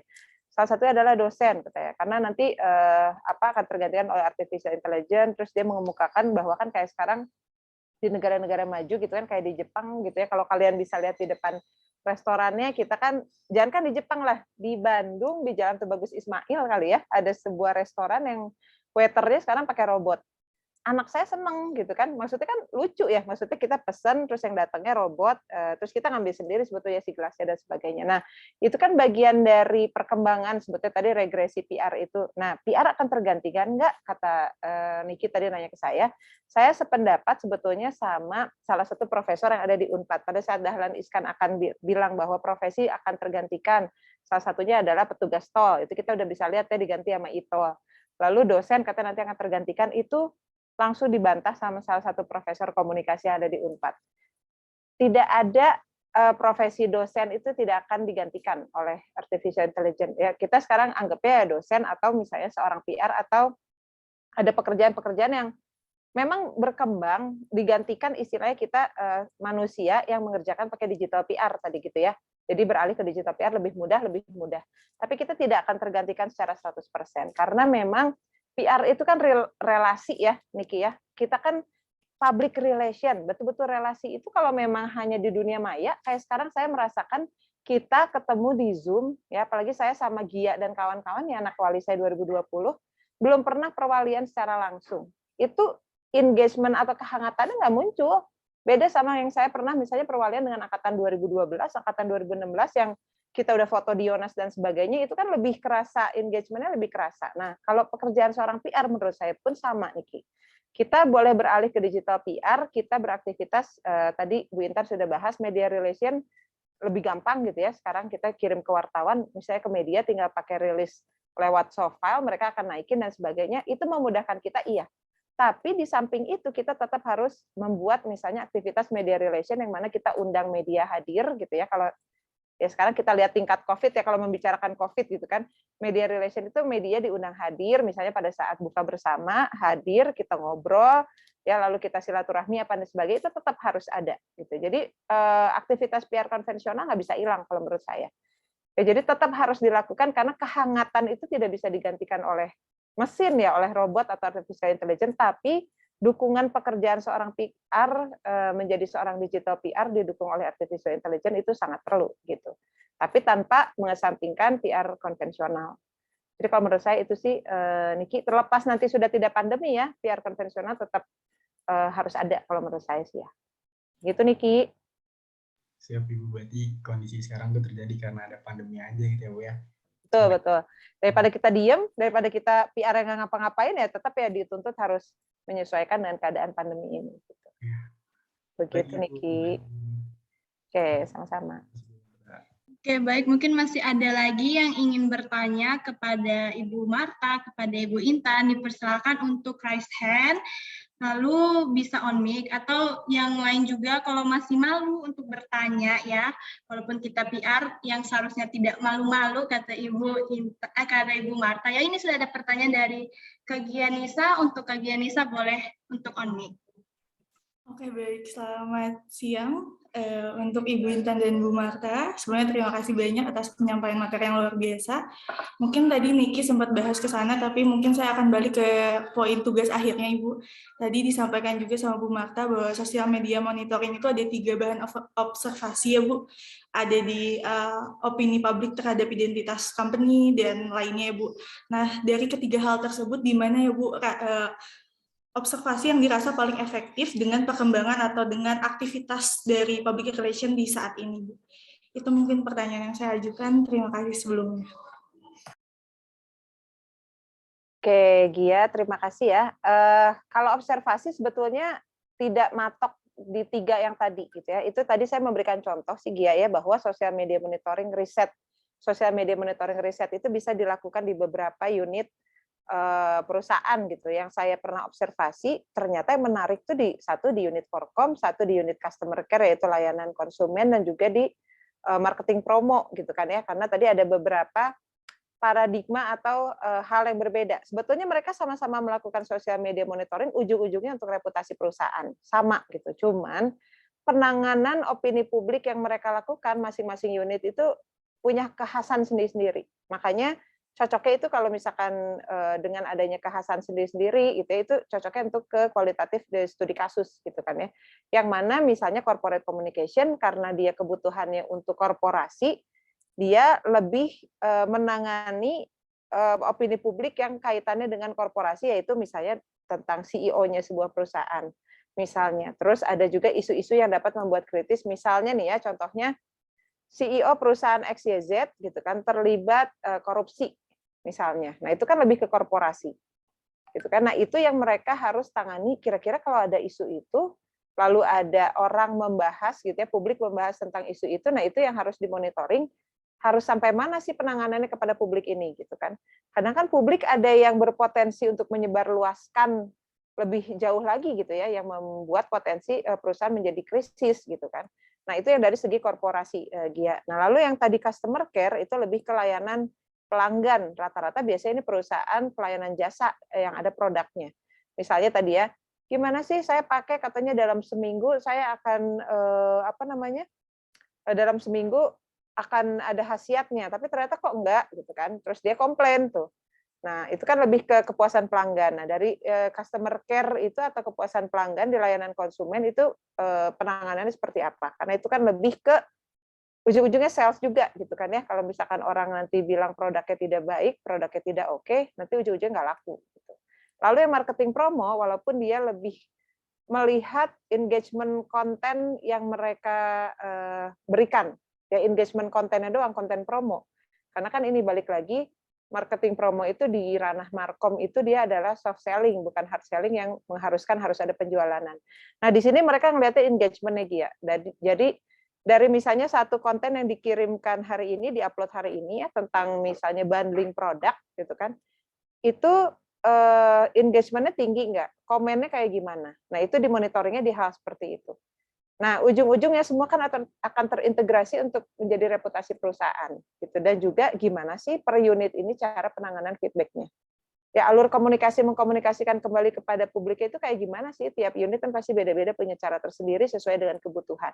Walaupun nanti boleh kalian cek ya, kalau di satu perusahaan yang sama gitu kan, kalian nanti nelitinya, rata-rata biasanya itu unit corporate communication karena korporasi dia nerima semua keluhan. Kalau publik nggak mau tahu ya, kadang komplain produk aja masuknya ke PR gitu, padahal kan ada layanan tersendiri gitu di keluhan pelanggan. Nah, itu PR harus ini nggak, ini bukan kerjaan saya, kenapa masuknya ke saya? Enggak gitu ya, mereka tetap menampung karena ini kaitan dengan korporasi, mereka mengklasterisasi, mengelompokkan. Nanti kalau sudah dikelompokkan, mereka nanti memberikan kepada unit pelayanan yang terkaitnya gitu, bahwa ini harusnya diatasinya oleh unit yang lebih pas. Mungkin kurang lebih seperti itu, tapi GIA intinya observasi dulu gitu ya di lapangan, tidak usah terpaku yang tiga tadi ini. Ya mungkin ada unit-unit lain yang memang perlu atau menarik untuk diteliti sosial media monitornya, bukan hanya korporasi, bukan hanya layanan konsumen atau marketing promo. Mungkin gitu, Gia, mudah-mudahan bermanfaat, mudah-mudahan terjawab dengan jelas ya, Gi. Terima kasih banyak Ibu, terjawab dengan jelas. Baik, terima kasih Ibu Marta, terima kasih Kak Gia yang sudah bertanya. Mungkin masih ada lagi yang ingin bertanya, soalnya kita masih cukup banyak ini ya, soalnya kesempatan ini kayak cuman sekali aja kita bertemu dengan dua narasumber kita yang sangat mengedukasi, sangat luar biasa, dan kebetulan mungkin masih banyak yang ingin berdiskusi mengenai materi tentang social media experience, atau bisa juga bertanya mengenai digital public relation activity. Mungkin masih ada yang ingin bertanya, bisa langsung raise hand, atau kalau malu ya, bisa tanya melalui kolom chat dengan formatan nama dosen yang ingin ditanyakan, underscore pertanyaan yang ingin ditanyakan. Dipersilakan, dan juga ya saya reminder untuk para peserta ya, sekali lagi untuk on cam, karena ya kita sesi diskusinya masa berbicara dengan bayangan, kan nggak enak ya, nggak enak berbicara dengan layar hitam doang, seperti berbicara dengan diri sendiri ya jadinya ya. Jadi yang lebih memudahkan komunikasi kita, baiknya kita on cam, kita on mic. Barangkali ada yang masih kurang, masih kayak ada yang ingin ditanyakan kembali, boleh untuk on mic atau raise hand, atau kalau misalkan malu atau misalkan suaranya lagi serak atau mungkin malu untuk menyuarakan suaranya, boleh banget ditanyakan di kolom chat, nanti akan saya bantu untuk membacakan pertanyaannya ya. Mungkin ada yang ingin bertanya lagi, soalnya ya kesempatan ini cuma sekali, bukan cuma sekali sih, mungkin masih ada kesempatan selanjutnya di research paper selanjutnya, tapi untuk materi hari ini cuma untuk hari ini aja gitu. Mungkin masih ada yang ingin bertanya mungkin, atau kembalikan kita yang nanya, Bu Intan. Ini agak ini horor, ini sebenarnya kok bagi mahasiswa horor ya, ini horror kita yang ya. Ayo, mungkin ada yang ingin bertanya sebelum ditanya oleh Ibu Marta dan Ibu Intan. Ibu, mungkin ini yang kalau ada yang berhasil menjawab pertanyaan dari Ibu Marta dan Ibu Intan, mungkin dikasih hadiah kali ya Ibu ya, untuk menyemangati. Bu Intan mau kasih hadiah apa kita, Bu Intan? Boleh. Apa ya hadiahnya yang menarik, Bu? Voucher? Yang menarik kayak kunci rumah ya. Kalau gitu Ibu nanya ke saya aja, Bu. Oke, ini anak-anak, saya penasaran aja ini anak-anak berarti angkatan 2019-2020 ya, yang mana maksudnya kan sebentar lagi ya, sebetulnya akan menapak ke pejuang skripsi, gitu kan. Pejuang skripsi itu kan sebentar lagi. Nah, harus udah prepare, ini makanya ada acara ini harus sudah prepare dari sekarang, kira-kira memang mau ngangkat riset apa, gitu kan. Karena nggak kerasa nanti angkatan 2020 pun juga nggak kerasa bentar lagi tiba-tiba udah di-plotting pembimbing, gitu kan. Nah, silakan bagi yang ingin lulus tepat waktu kali ya, Bu Intan ya, ingin lulus tepat waktu, atau lulus, Bu bisa nggak sih saya lulus 3,5 tahun? Bisa, insya Allah bisa, gitu ya. Kan ada beberapa walaupun memang tidak banyak, ya, tetapi memang harus mungkin dipikirkan dari sekarang risetnya mau mengarah kemana. Gitu. Nah, ini mungkin yang tidak on cam lagi ngerjain sambil ngetik kayaknya. Iya. Saat ini Ibu kita ada pertanyaan dari Kak Muhammad Afi Adani, dipersilahkan untuk bertanya. Oke, halo tes, masuk suaranya? Ada Kak. Nah, ini sih luar biasa ini ya. Ini penyiar handal. Waduh. Ya, mohon maaf ya, agak gelap dikit soalnya lagi mati lampu. Cuman saya pengen nanya ini sebenarnya lebih ke arah kuantitatif tapi di sosial media monitoring ya. Mungkin ke Bu Marta lebih tepatnya ya. Jadi gini Bu, kan kalau kita ngambil data ya mungkin saya belum cek lapan secara real ya. Mungkin juga kalau ketika kita coba riset ke beberapa perusahaan atau kita udah menemukan target perusahaan yang kita mau riset, tiba-tiba tuh ternyata yang data-data sosial media yang mereka miliki itu ternyata data fraud gitu. Maksudnya kayak misalnya mereka tuh kayak beli like gitu-gitu dan sebagainya. Atau komennya juga ibaratnya kayak beli komen gitu. Nah, itu gimana ya Bu datanya tuh Bu? Oke, Afi ya. Nah ini makanya perlunya observasi penelitian di awal, Afi. Jadi sebenarnya kita bisa kelihatan, maksudnya gini, maksudnya kita kalau observasi ya, kita ngelihat sebuah perusahaan, misalnya Afi tertarik perusahaan XYZ tadi, saya lihat dulu cari info media sosial perusahaan XYZ paling gampang. Saya sih paling senang sebetulnya karena saya pengguna Instagram, jadi saya biasa observasi pertama ke media sosial yang memang saya suka gitu. Jadi Instagram ini saya lihat. Nah, itu biasanya kelihatan, Afi, perusahaan-perusahaan yang memang dia ini bodong gitu kan ya, dia yang memang beli followers terus beli likes apa dan sebagainya, tapi kita observasi lihat di komen, Afi. Karena kan sosial media monitoring biasanya lihatnya dari opini publik. Ya, Afi ya. Jadi maksudnya kita bisa ngelihat dari komen. Kalau komen kan kayaknya nggak bisa dibeli ya, kalau followers bisa gitu kan. Kalau komen kayaknya kan nggak bisa dibeli, tapi ada orang-orang, maksudnya ini, istilahnya ada kayak key opinion leader gitu ya, kali si call itu bisa kita lihat kok akun ini yang komennya akun-akun ini terus gitu kan ya, misalnya kita observasi tuh. Nah, akunnya kok ini terus yang ngomong gitu kan. Nah, berarti apakah ini adalah siapakah ini gitu kan ya, emang ini jadi-jadian gitu atau memang dia favorit banget gitu ya sama si perusahaan ini makanya komen terus. Nah, itu bisa kita observasi dari situ, Afi gitu. Jadi kalau misalnya kita bisa kelihatan dari komennya, dari opini publik bahwa ternyata kayaknya ini fine-fine aja, netral-netral aja, maksudnya pada saat Afi lihat kayaknya bukan akun bodong, nah itu bisa kelihatan kok, Afi. Gitu. Soalnya kayaknya saya belum menemukan validitas untuk ngecek akun ini bodong atau enggak gitu. Atau saran saya, Afi mending cari perusahaan-perusahaannya memang perusahaan yang cukup besar. Ya, atau misalnya tadi kan saya nggak membatasi ya, maksudnya sosial media monitoring di sebuah startup bisa nggak Bu? Bisa gitu kan. Nah, mungkin tapi carilah gitu startup yang memang inilah istilahnya pantas untuk dijadikan tempat riset gitu, Afi. Gitu. Jadi kita nggak tertipu dengan akun bodong, karena nanti kalau misalnya dengan akun bodong, misalnya opini publiknya juga itu terus gitu yang komen, nanti pasti hasil tools monitoringnya juga munculnya ya gitu ya, apa adanya gitu, seadanya gitu kan. Nah, itu nggak menarik sebenarnya buat dianalisis, kita keterbatasan data pasti gitu. Iya, setuju sih Bu. Ya, setuju. Soalnya saya juga pernah kayak ibarat kayak riset kecil lah sebelum masuk kuliah, zaman saya SMA gitu kan. Nah, saya pernah ngecek gitu. SMA udah risetnya luar biasa. Saya SMA masih jungkir balik kayaknya, Vi. Waduh. Iseng-iseng aja sih Bu sebenarnya, Bu. Emang banyak misalnya kayak waktu itu saya sempat memeriksa perusahaan, bukan perusahaan ya, kayak sebuah toko lah ya, toko komputer gitu. Kok mereka tuh itunya banyak terus ya, semacam mereka tuh banyak terus konsumennya. Konsumen sih saya lihat di mana dia kan open-nya dua ya, itu online shop dan juga yang offline shopnya.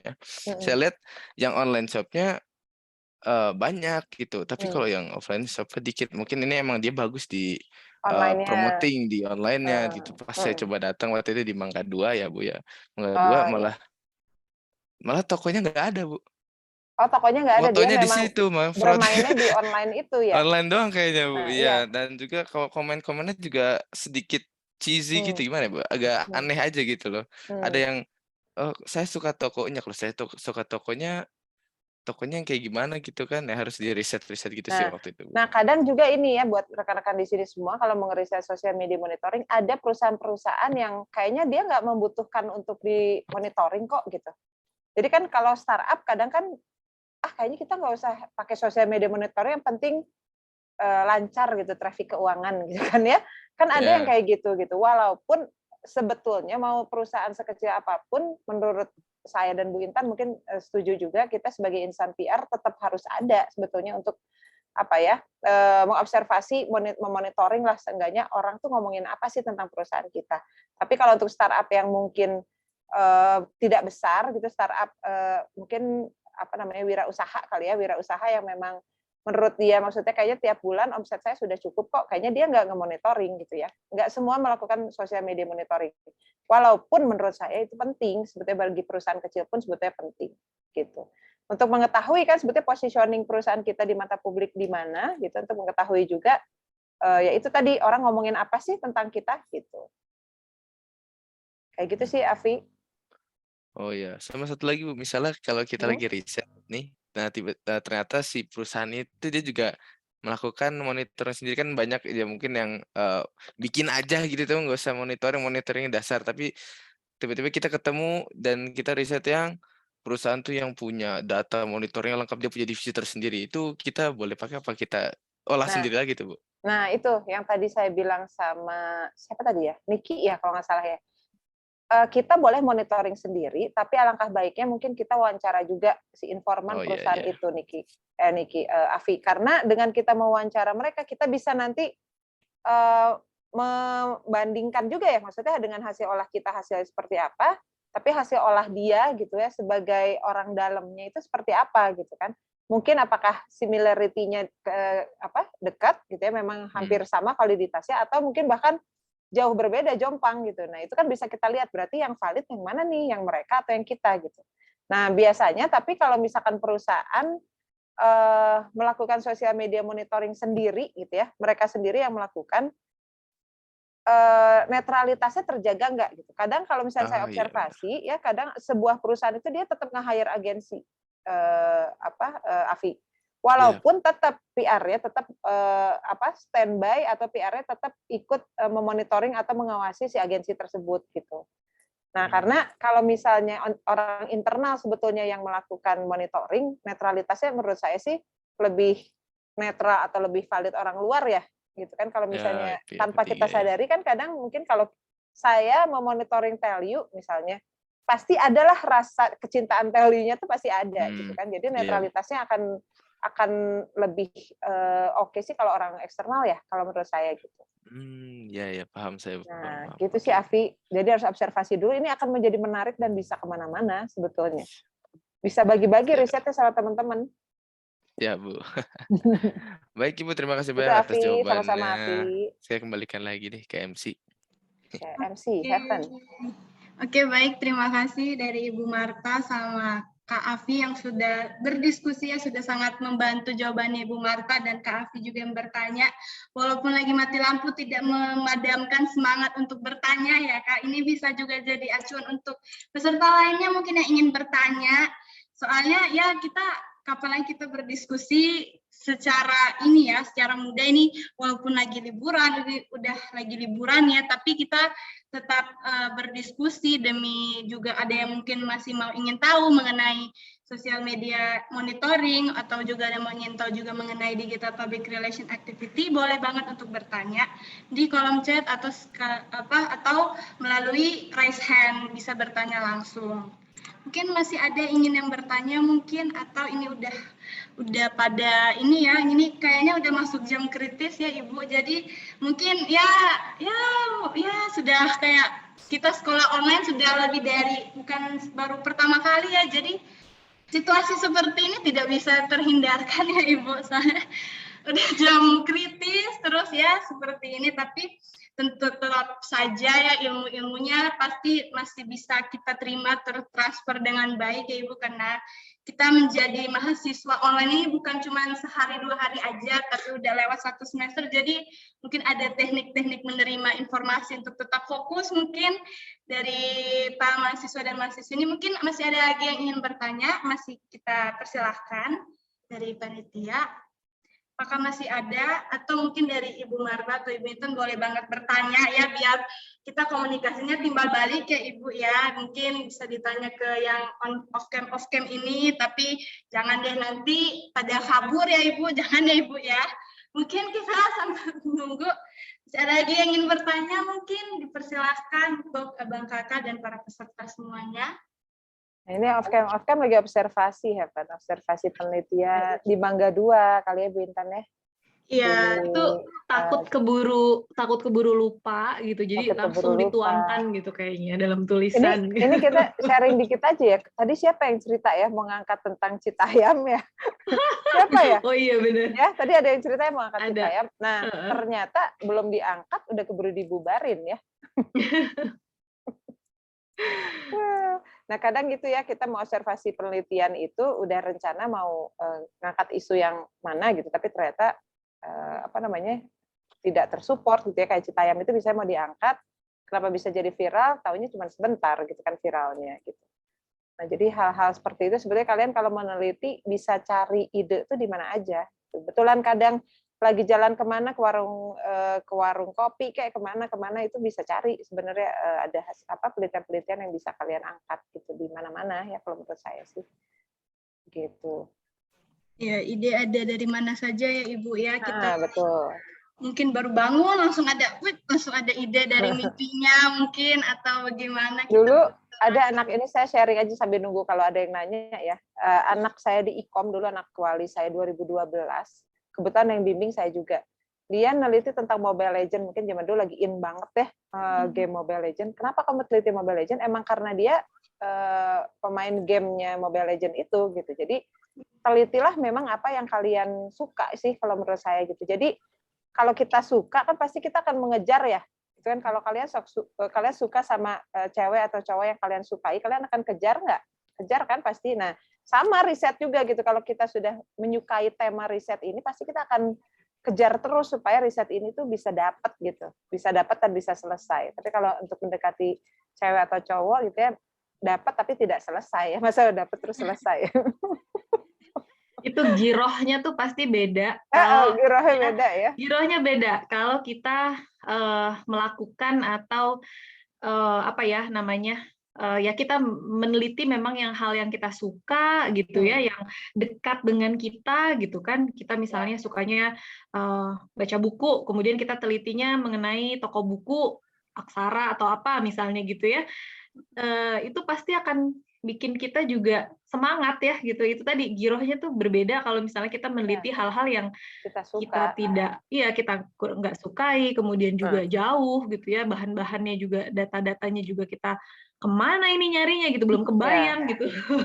Sama satu lagi ini, sebetulnya kalau ini mungkin lagi pada magang ya, anak 2019 lagi sambil magang juga, sebetulnya memudahkan kalian ambil riset itu dari tempat magang kalian gitu ya. Kalau menurut saya pribadi, saya pun melakukan itu dan saya pun jadi sharing ke anak-anak wali saya dulu, udah angkatnya apa yang kalian dapetin di magang deh gitu. Jadi kan selain datanya kalian udah punya, terus kalau mau kurang ngambil data lagi, punya link kan ke situ gitu kan.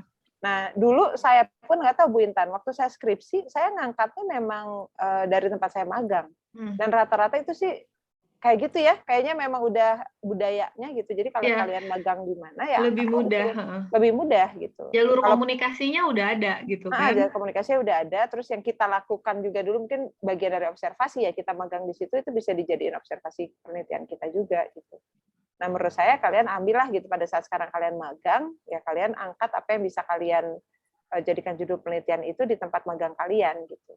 Kayak kemarin kan anak-anak PR angkatan 2018 ya, maksudnya anak-anak wali saya banyak yang magang di sebuah perusahaan mereka memang di PR, terus mereka memang memonitoring media, nah itu suruh angkat aja, itu yang gampang, gitu kan.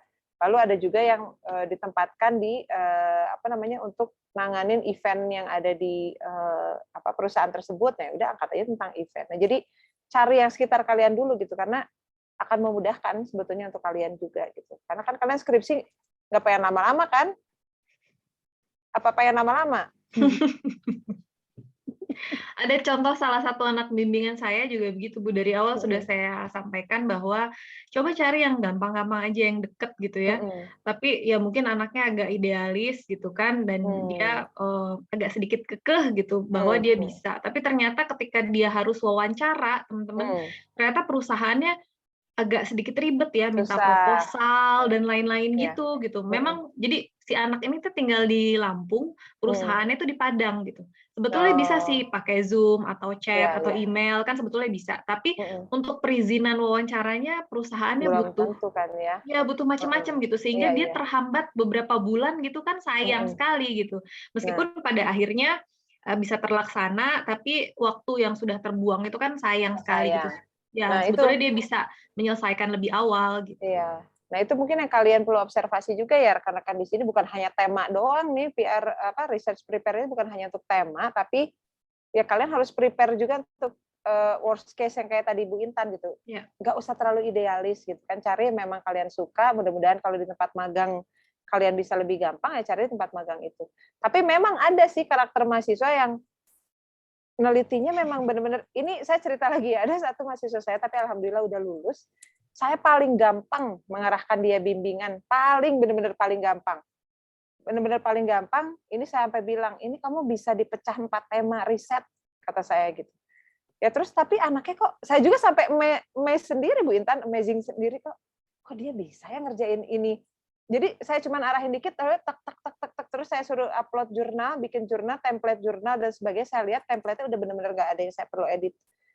Nah itu kan sangat memudahkan saya, jadi saya lebih terharu sendiri.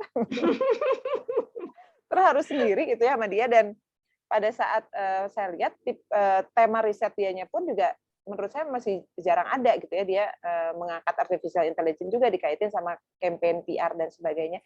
Walaupun itu dia nelitinya di luar negeri, ya itu tadi pakai analisis konten itu, dia jadinya observasi data digital kan, gitu. Karena kan di luar negeri, tapi temanya menurut saya menarik, walaupun dia membahas salah satu isu yang sensi. Jadi agak susah sebetulnya kalau untuk tembusin di jurnal yang ada di Indonesia, gitu. Karena di kita kan masih agak sensi ya dengan judul-judul yang menurut saya penelitian mah maksudnya bisa membahas apa aja ya sebetulnya, tapi kan kadang kita ada batasannya. Kalau di kita akhirnya kemarin memang saya suruh dia coba submitnya ke jurnal di luar negeri gitu. Nah ini sudah tahap review gitu, walaupun memang belum publish tapi sudah tahap review. Itu saya mengapresiasi banget gitu untuk anak-anak yang memang dari sekarang tuh kayaknya dia menggali gitu apa yang memang dia pengen teliti gitu, yang berbeda dari yang lain, itu sah-sah aja. Cuman semampunya kalian lah gitu, jangan ngebebanin diri kalian sendiri gitu ya. Nah, itu yang penting. Ya kan kalau ada kan, jadi kalian punya prinsip jangan kalau ada yang susah ngapain cari yang mudah. Nah, jangan gitu ya. Semampunya saja ya Ibu ya, berarti ya. Ya, sesuai kemampuan kalian lah gitu. Baik. Baik, mungkin Ibu dari sesi ini Ibu sudah kasih tips, sudah cerita, studi kasus dan lain sebagainya. Mungkin sudah tidak ada lagi yang bertanya, Ibu, karena sudah begitu banyak ilmu yang sudah Ibu bagikan kepada kami semua pada hari ini. Maka sesi tanya jawab kami tutup. Kami mengucapkan banyak terima kasih kepada partisipan yang telah aktif untuk bertanya, dan saya juga mengucapkan terima kasih kepada Ibu Marta, kepada Ibu Intan atas materi serta ilmu yang luar biasa yang telah dibagikan kepada kita pada hari ini. Selanjutnya ya Ibu, kita masuk ke sesi foto bersama. Ini sesi yang paling banyak yang on cam ya. Untuk yang kita akan masuki sesi foto bersama, untuk para peserta yang tidak lagi berhalangan boleh untuk on cam. Kita dokumentasi agenda kita di hari ini, mungkin dipersilahkan untuk on cam sembari kita menunggu untuk yang lainnya on cam. teman-teman semuanya sudah bisa melihat di kolom chat, itu udah ada dibagikan tentang link absen untuk hari ini. Jadi untuk para peserta, sembari menunggu yang lain untuk on cam ya, saya mereminder untuk mengisi link absen di hari ini sebagai bukti kehadiran bagi teman-teman semua yang telah menghadiri acara kita di hari ini.